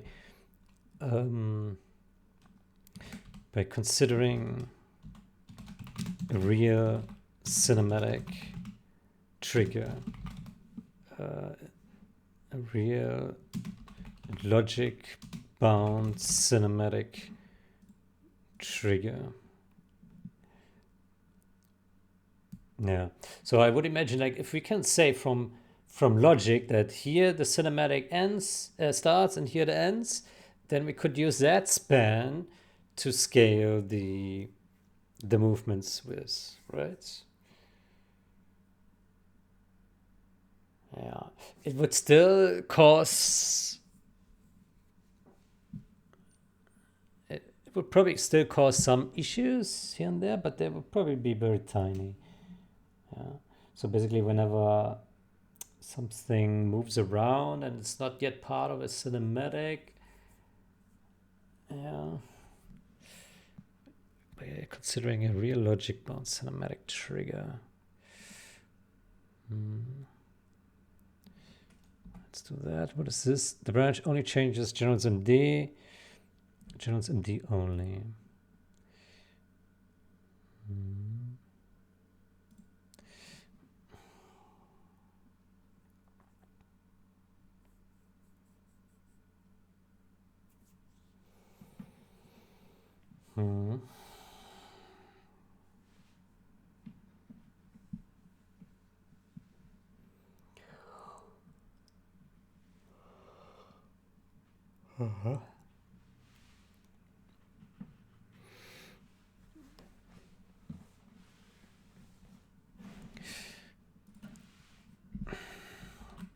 I mean, we know that in W3D view, we have some flag. It's user controlled, but that's not reliable for what we need. This one is a client side thing. We need a logic side thing, because otherwise this could cause mismatching in multiplayer missions with cinematics. So it needs to be logic bound. It needs to be something that starts and ends a cinematic scene. Yeah.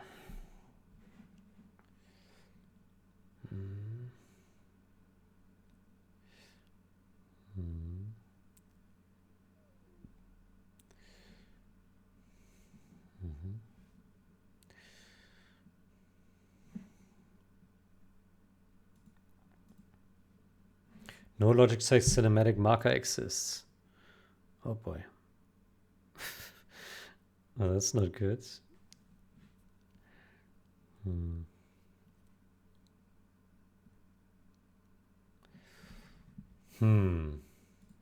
Can we add one?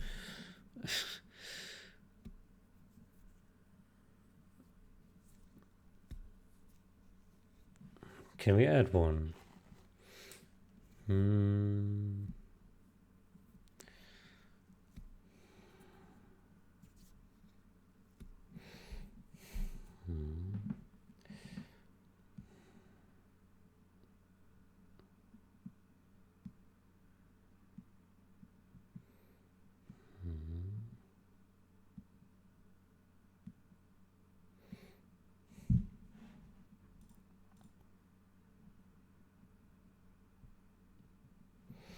So if it now doesn't come up with a plan that introduces some cinematic marker, then I think we need to open another session and ask to first implement that.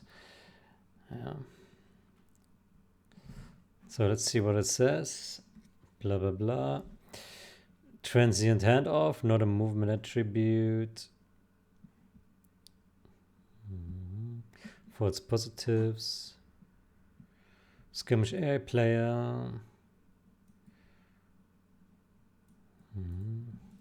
Neither is a cinematic. A skirmish every AI unit that passes through these paths silently reverts to diagonal speeds retail.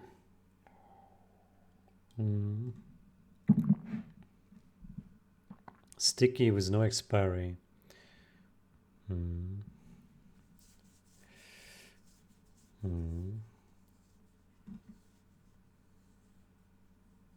Flips mid-move.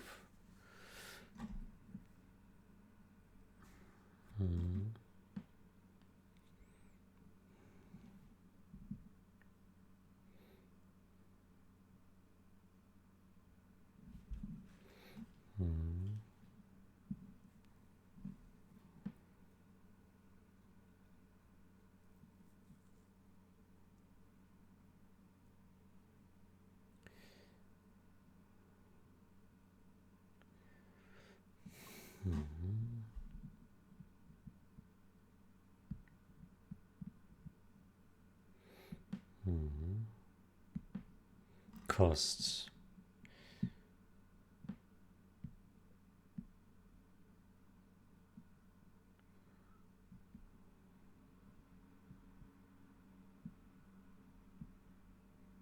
There's no existing cinematic marker.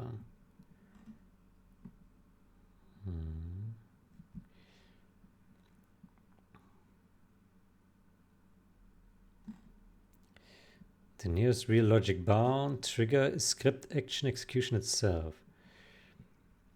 In the single funnel, every script action passes through. The mission script is issuing this order right now.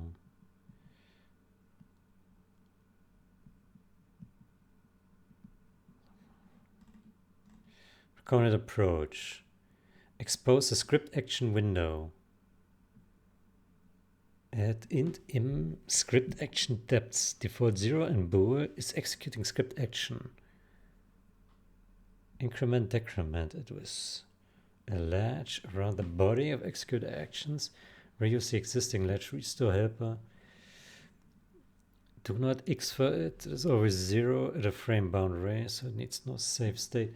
Reset and reset. Guard the member and accessor with that.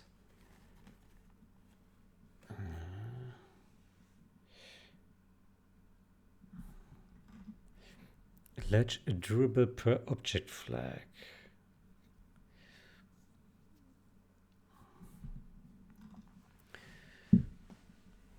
Updates AI interface is using retail movement speed. Set it in exactly one place. Set last command source.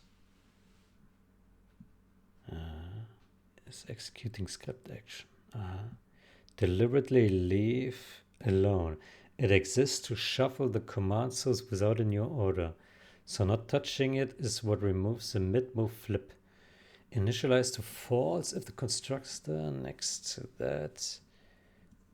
X for it. Bump conversion to 6. X-Fight. Use retail movement speed. Oh boy.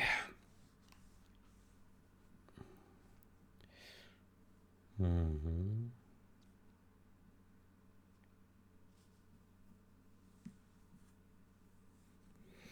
Mm-hmm.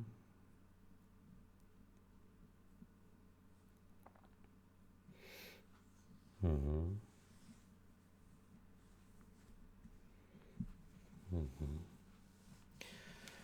Where the ledge is cleared. Mm-hmm.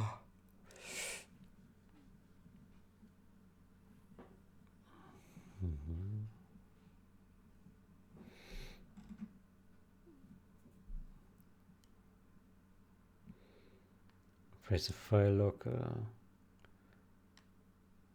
Mm-hmm.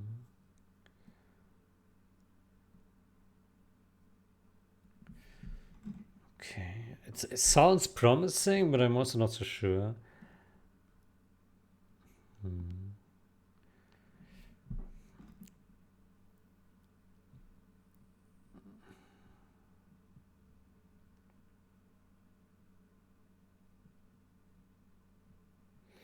Give locomotor an accessor that returns the object independent authored min speed. I don't like that. Remove step 5.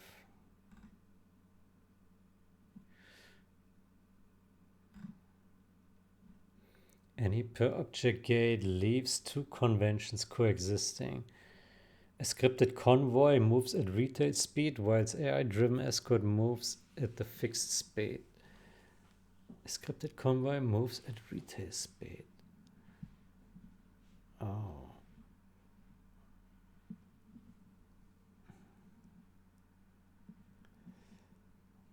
Widen the gates.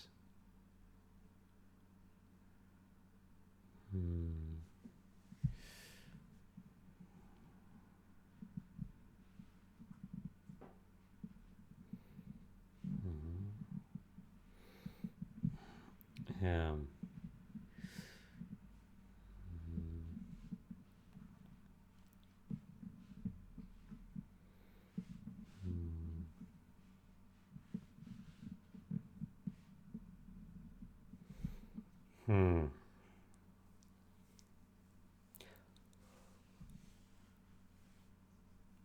Known limitations. Yeah.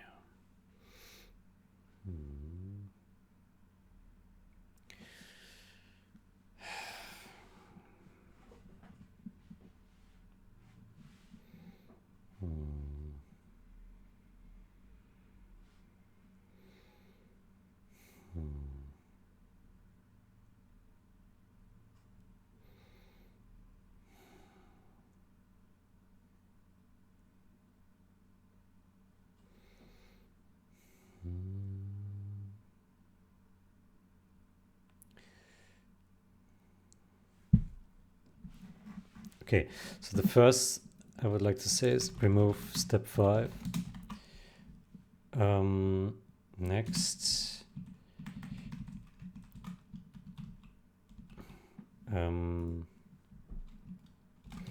instead of adding a per object flag, how about setting a global flag when a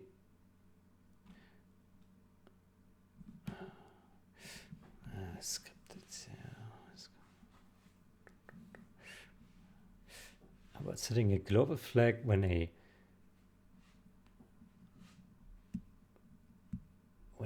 scripted camera event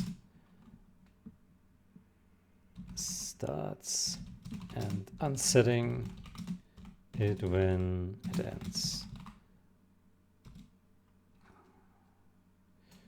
About setting a global flag when a scripted camera event starts and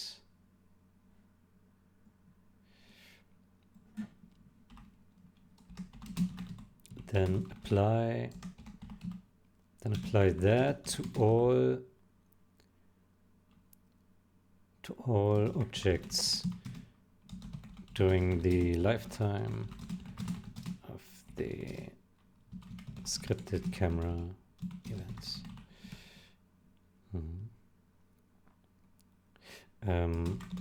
But it needs to be logic bound.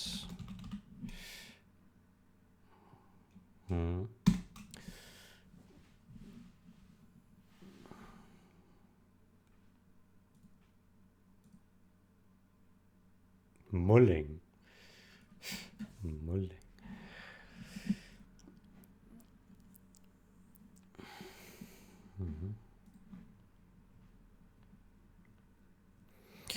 Yeah, I'm not a fan. So basically, there was a point made that AI moved units during cinematics would then drive with different speeds than the scripted unit movements. That doesn't sound right. Yeah.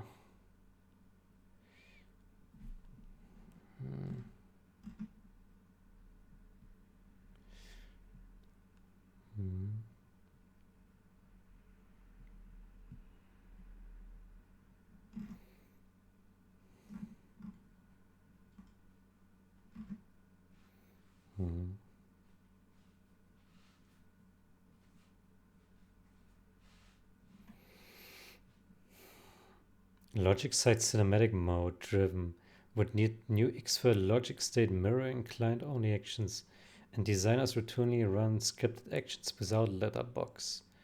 So it is both more invasive and less accurate than the script action window.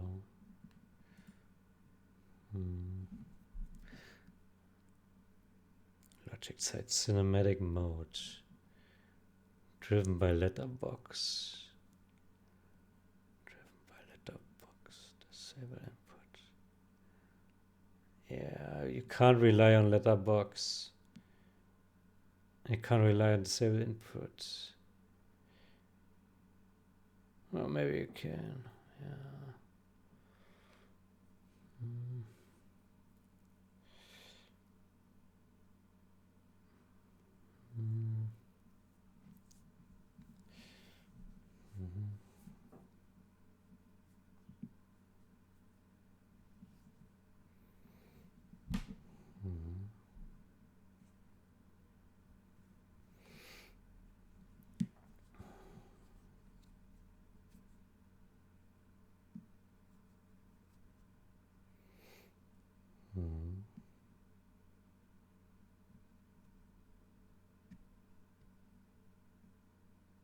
I don't like that it immediately rewrites a plan.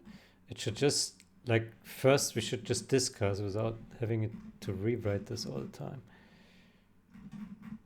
Okay, what does it do now? What does it want to do now?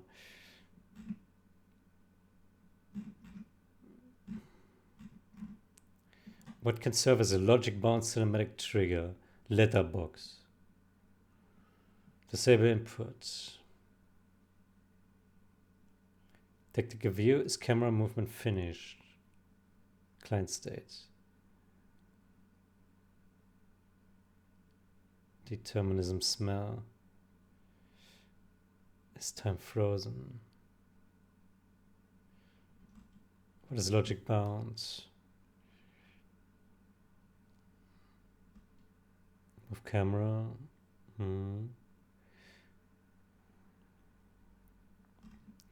Compute the Windows end frame itself from the same script parameter without ever asking the client whether the camera has finished. That is fully deterministic and identical in every pair. Yeah. Common approach. One global logic-owned flag. A scripted camera event is in progress. While it is open, every object uses a retail speed convention. When it closes, every object uses a fixed one. No per object state, no object threaded through the speed accessors, no two conventions in one scene. I like that. Script engine owns the window. Got all of this with No.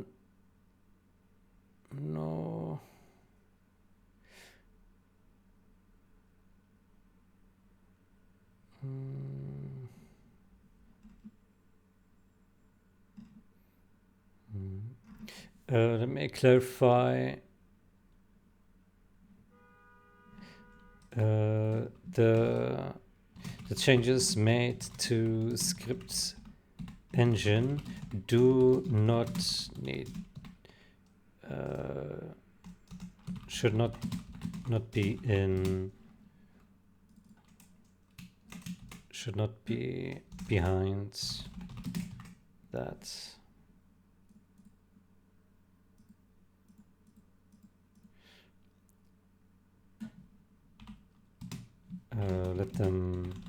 Let them free.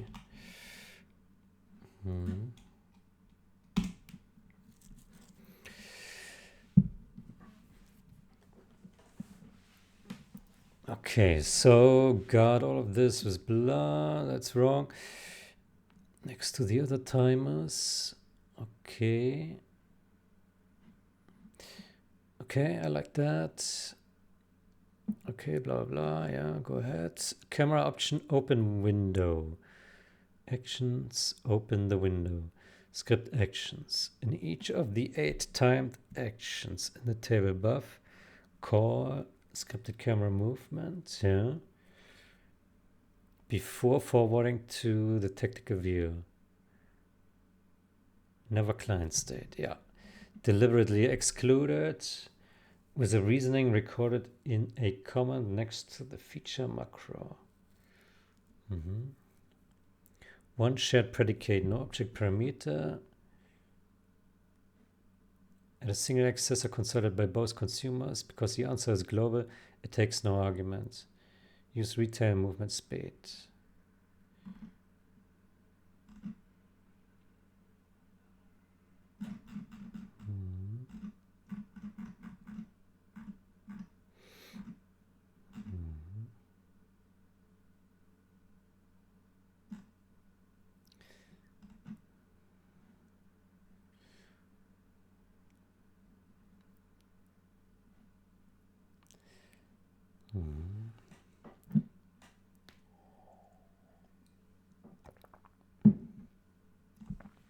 Revert this, yeah.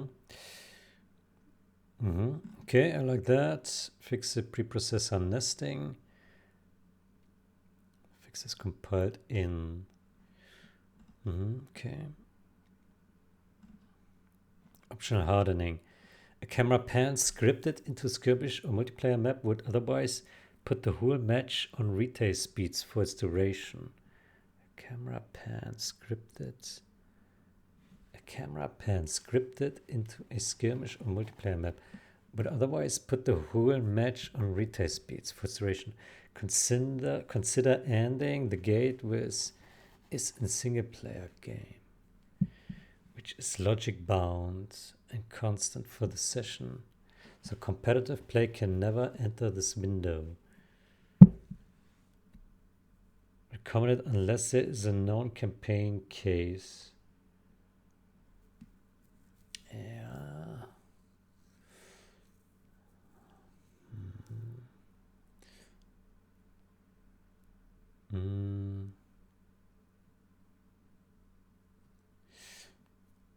Yeah, I think it's fair that we say for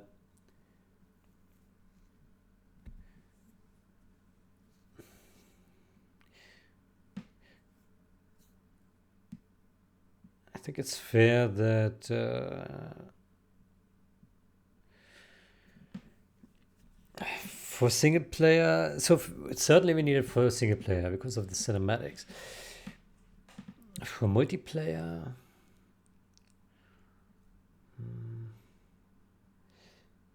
yeah. For multiplayer,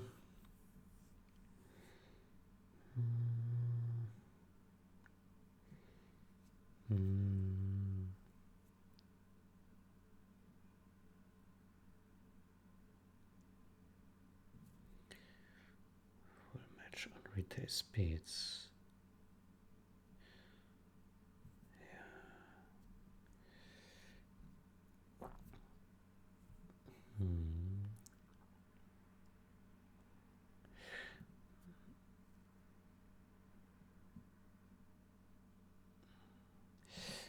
Let's ignore this here for now. It is a consideration, I agree with that, but on the other hand, it's also nice to have it simple and just have one rule. Like if there's a scripted camera, units behave like this, otherwise they have proper movement. Yeah. Yeah. And if you don't want this, then you just compile it out, right? So you already have the power to get rid of it at the expense of diverging the visuals of the original cinematics. Yeah. Known limitations, boundary step. When the window opens or closes, every object already in motion sees a one frame speed step. A one frame speed step. That's fine, yeah. This is unavoidable for any switchable convention, but it now happens once per cinematic for everything simultaneously. Normally at a camera cut rather than per object at arbitrary times. Yeah. Coverage, cinematic, choreographed without any time camera action or timed mission beat outside a camera event is not covered. A cinematic choreograph is cinematic without any time camera action or timed mission beat is not covered. Okay, that's fair. If such a case turns up, the window can be widened by letting the paired follow tether latches from step 2 or by falling back to rule game gates.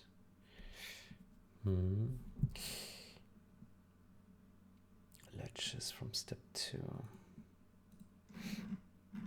Step 2.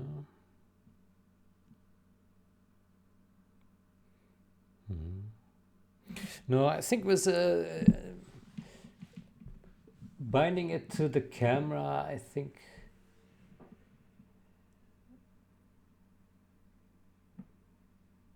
well, there is another discrepancy. Like let's say you have mission where some units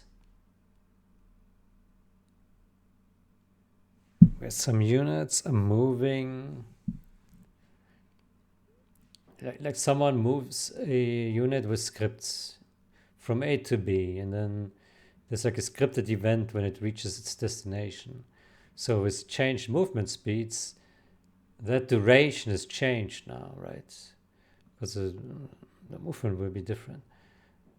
Not much, but there's a difference. So yeah, but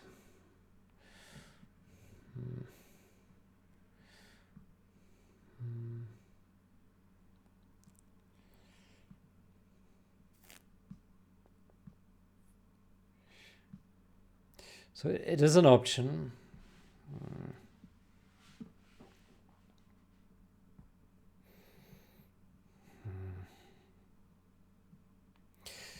So the previous plan was about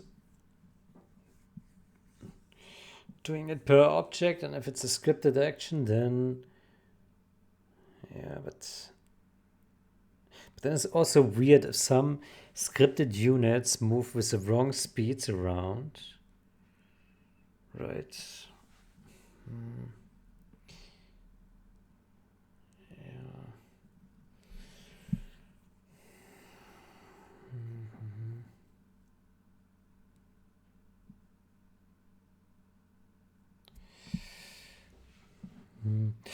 Yeah, I would say let's go ahead with this plan and see how it goes. By the way, let me see the render interface. Bautista, if he has actioned that or not. This one.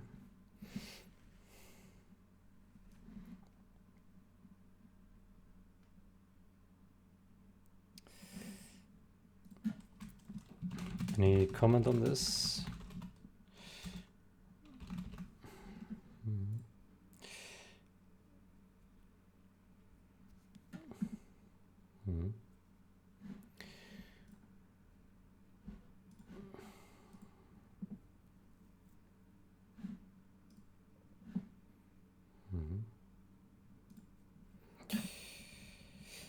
Yeah, I think either approach is not bulletproof, so it is a bit of a compromise, right? Yeah.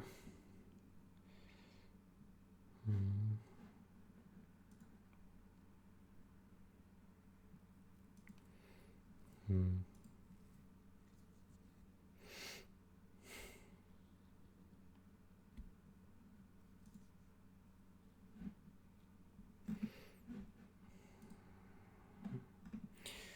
So, if not can batch, break.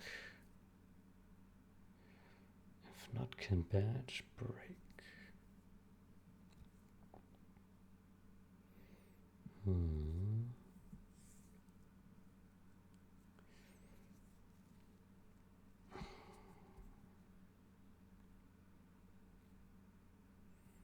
Mm-hmm.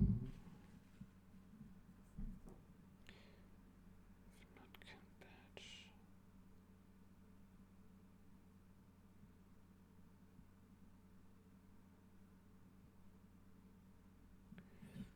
Mm-hmm.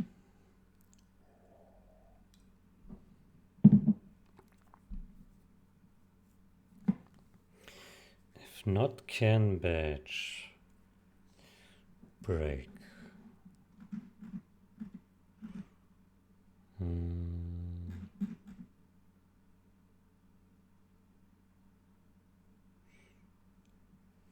Mm.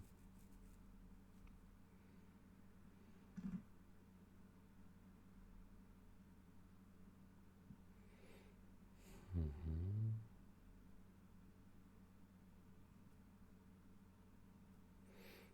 Mm-hmm.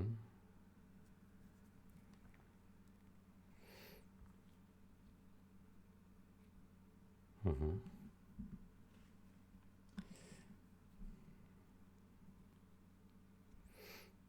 Mm-hmm.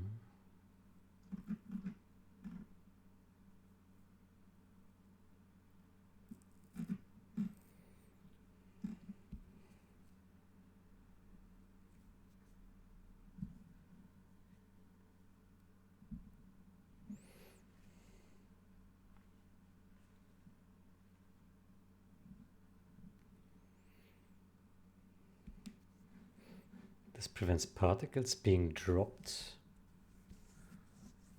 Uh-huh. So previously it would just drop particles. Interesting.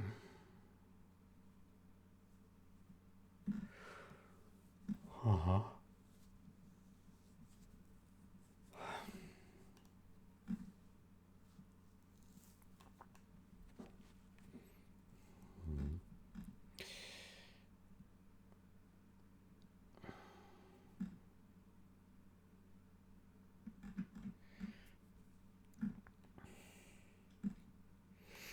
Mm-hmm.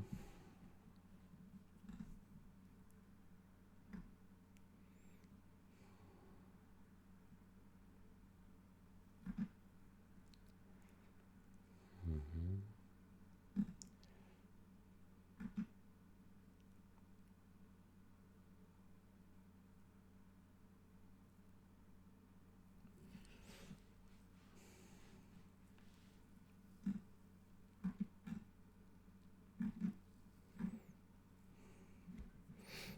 Mm.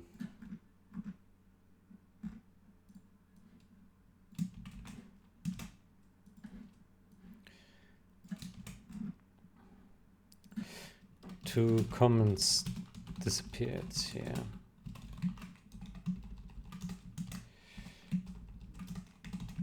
Intentional.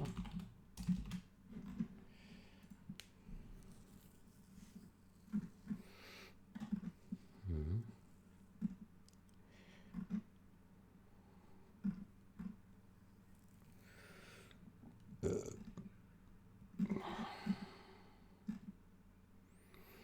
Flush particle batch. Initialize batch. Assign add ref. Texture peak. Mm-hmm.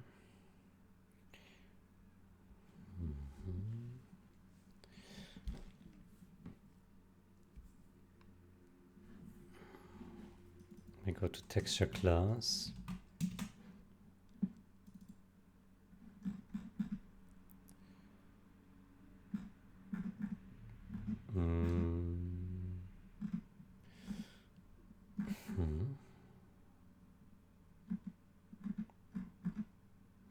Texture base class.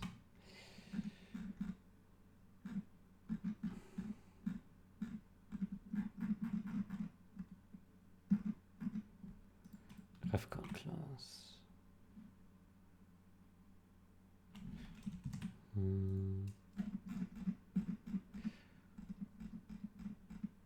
So where's the peak function here?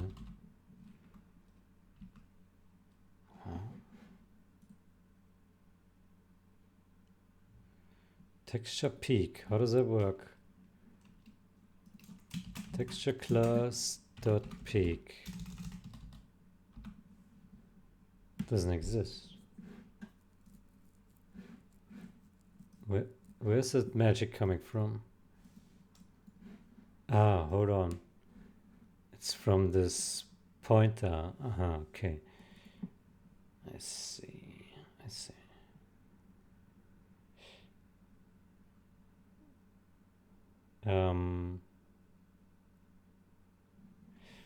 So this should be like this.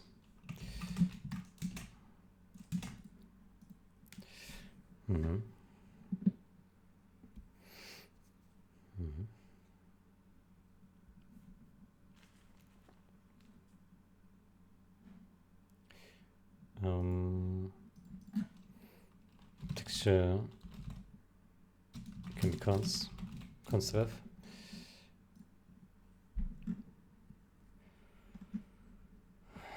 Our info.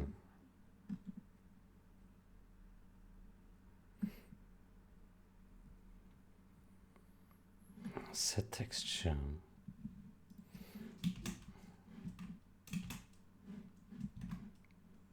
Point group.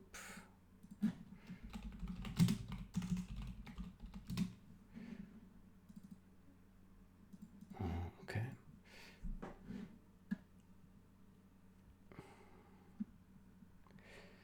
Okay, why is our info passed here?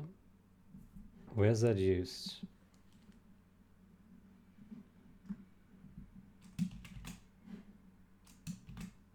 Down here, render.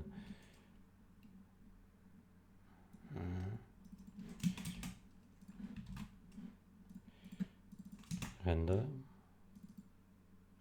Okay, fair enough. This one is an out argument, I guess. Point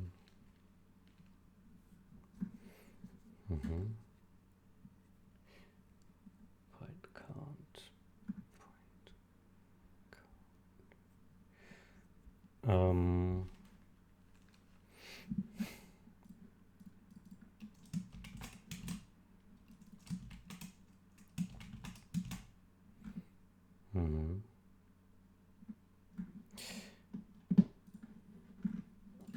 Point counts does not need to be a reference.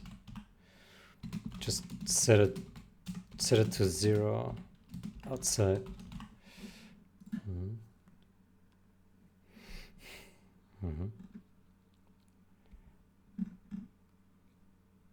Yep.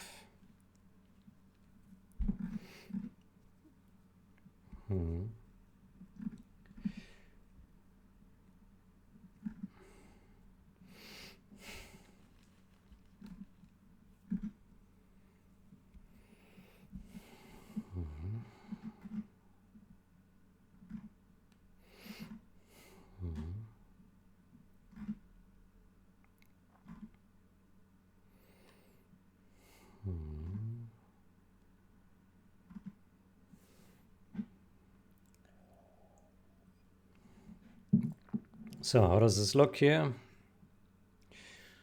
Okay.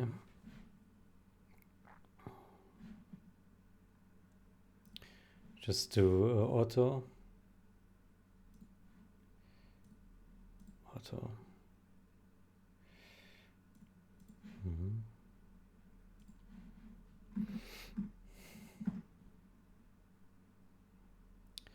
Texture peak, yeah.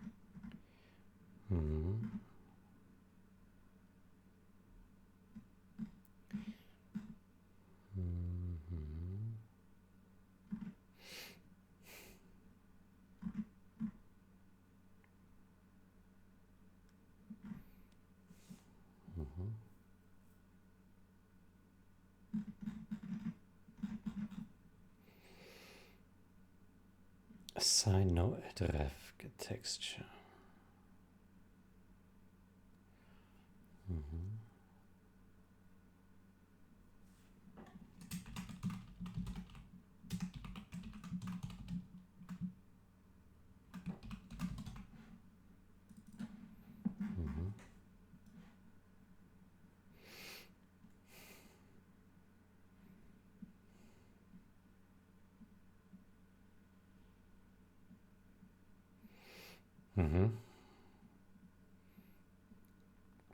Okay, I think it's fine.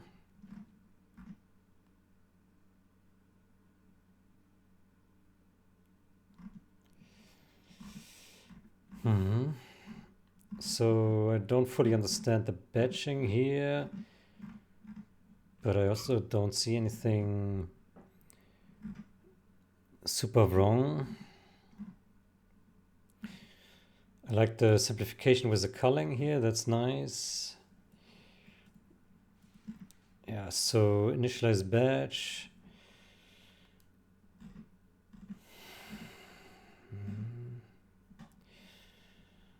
I find this here interesting that it broke out of the loop here before.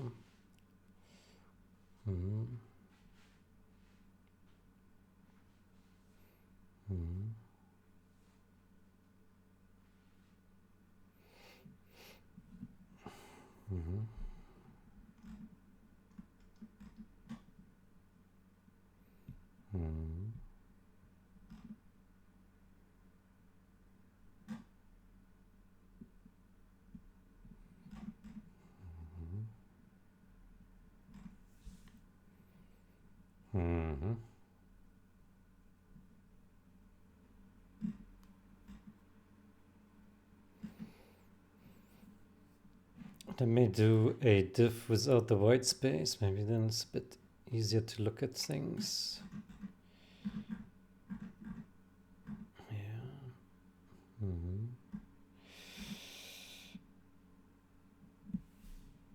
On-screen particle count plus equal that point counts dot count.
Okay, let me submit the review.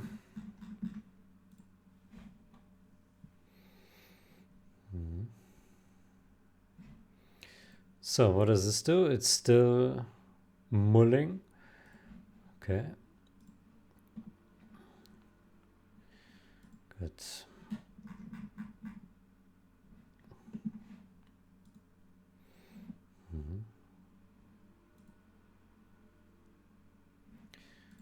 Unread.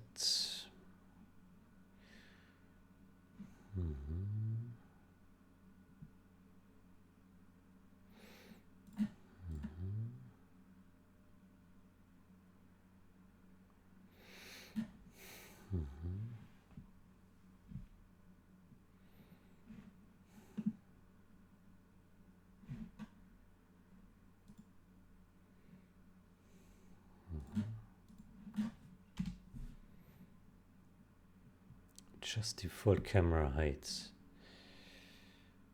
Okay. Increase scorch buffers to 16-bit limit. Increase scorch buffers to 16-bit limit. Scorch buffers. 16-bit limit.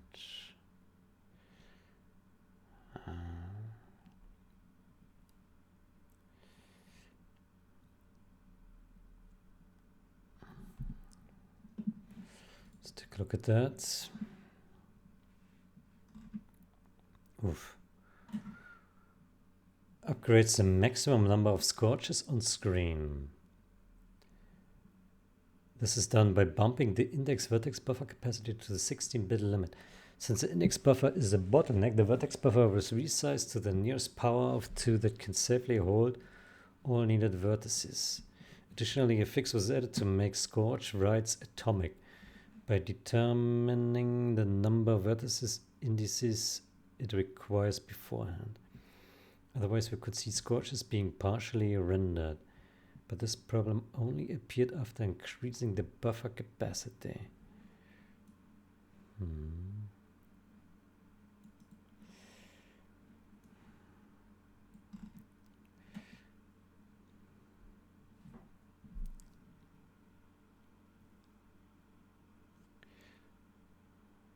Max rendered before, max after.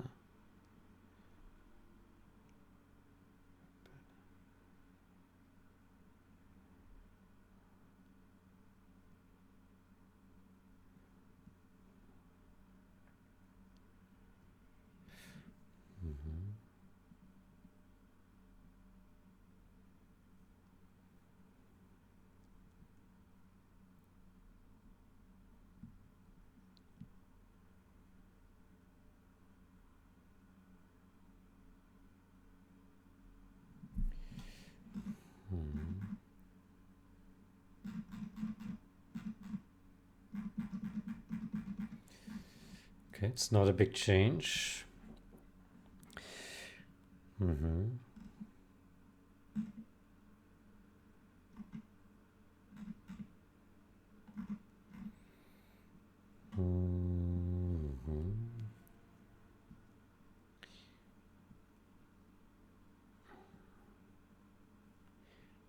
Index. What?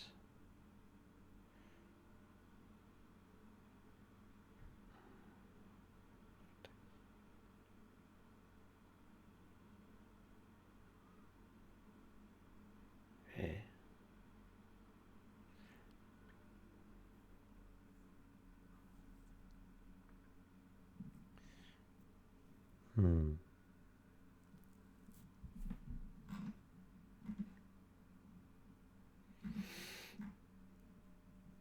Why is this relationship chosen? Before we had a factor of 6 difference between these. And now it's just factor 2. That I don't know why that makes sense. 6 times 8, 1, 9, 4, 49,000.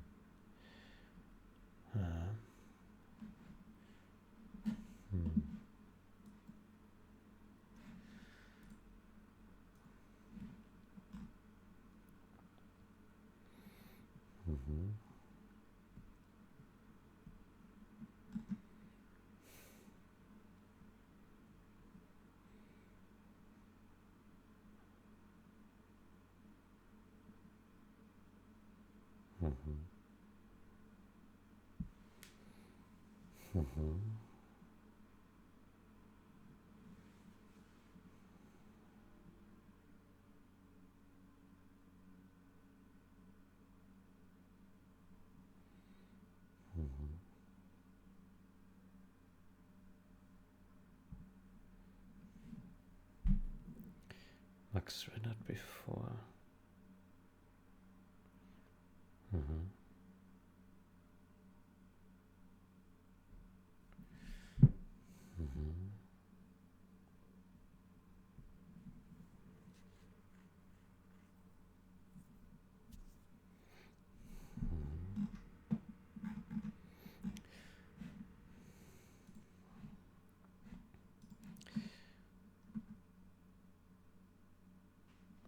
The vertex buffer was resized to the nearest power of 2 that can safely hold all needed vertices.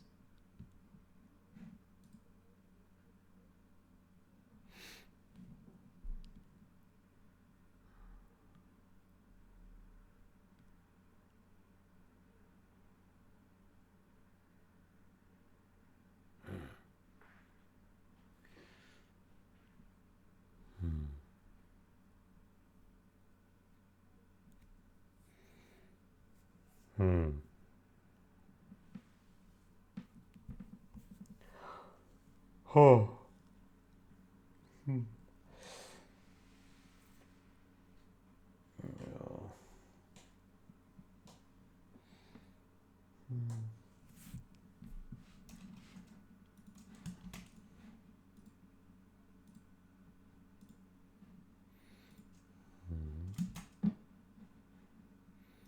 Divided by 2, 7 FFF.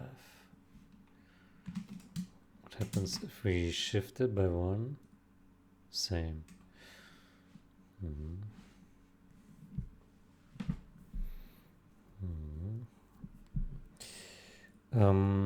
Yeah, I still don't know why the relationship is correct. Bumping a 16-bit limit. Since the index buffer is a bottleneck, the vertex buffer was resized to the nearest power of 2.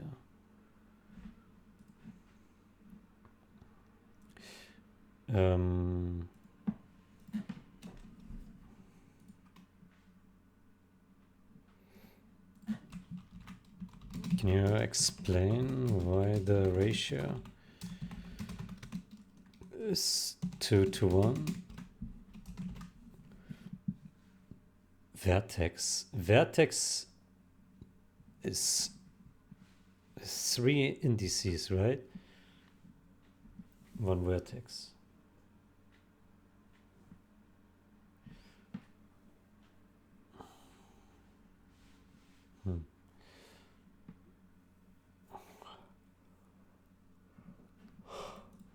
I really don't know.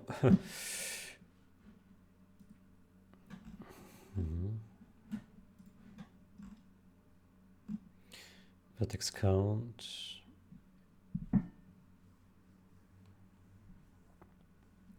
Required vertices.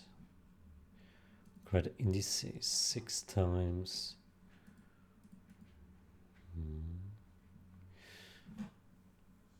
Numbscoach vertices plus that. It's larger that.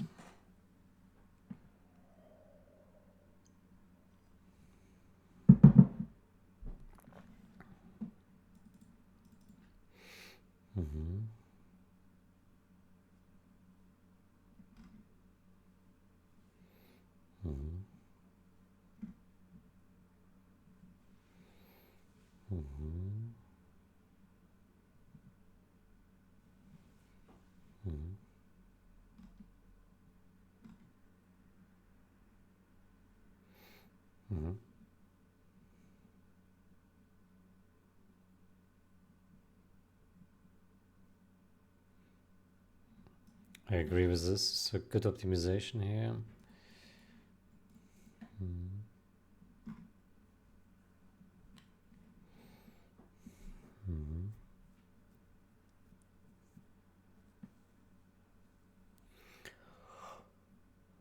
vertex count is smaller 0. So here it draws nothing and returns true. How does that make sense? Oh.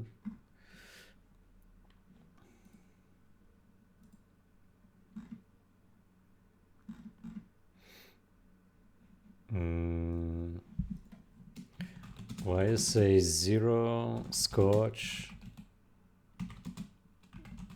flagged true?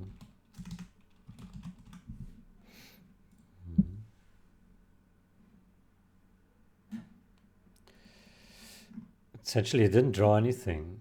So write scorch to buffer. I would expect false here.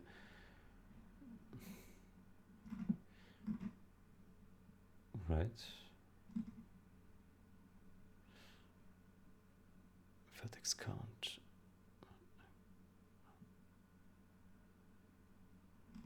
Is this even likely?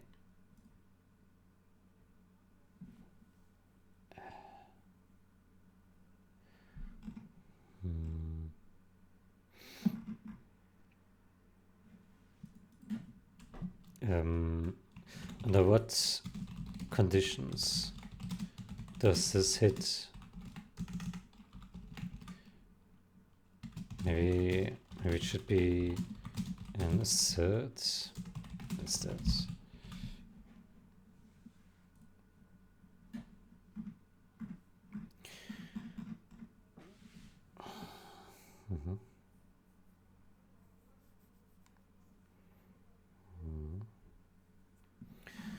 Okay.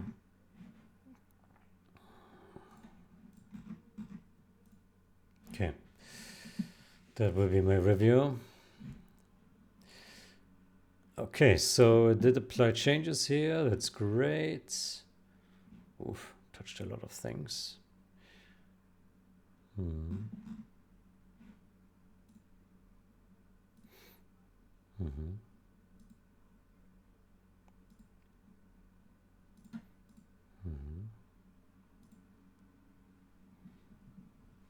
Okay. I would say we review this next session, whether all of this makes sense or not. Get goal, min speed. They sent out the speed the locomotive should command right now.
Good. Let's review this next session.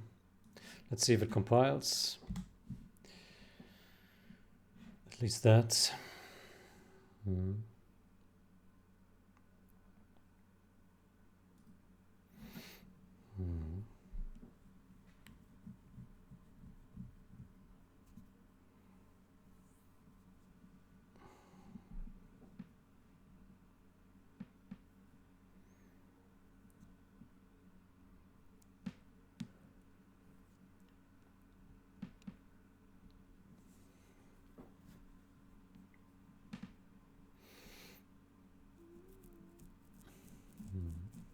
Good. I will end it here. I wish you a great day or night. Until next time. Goodbye.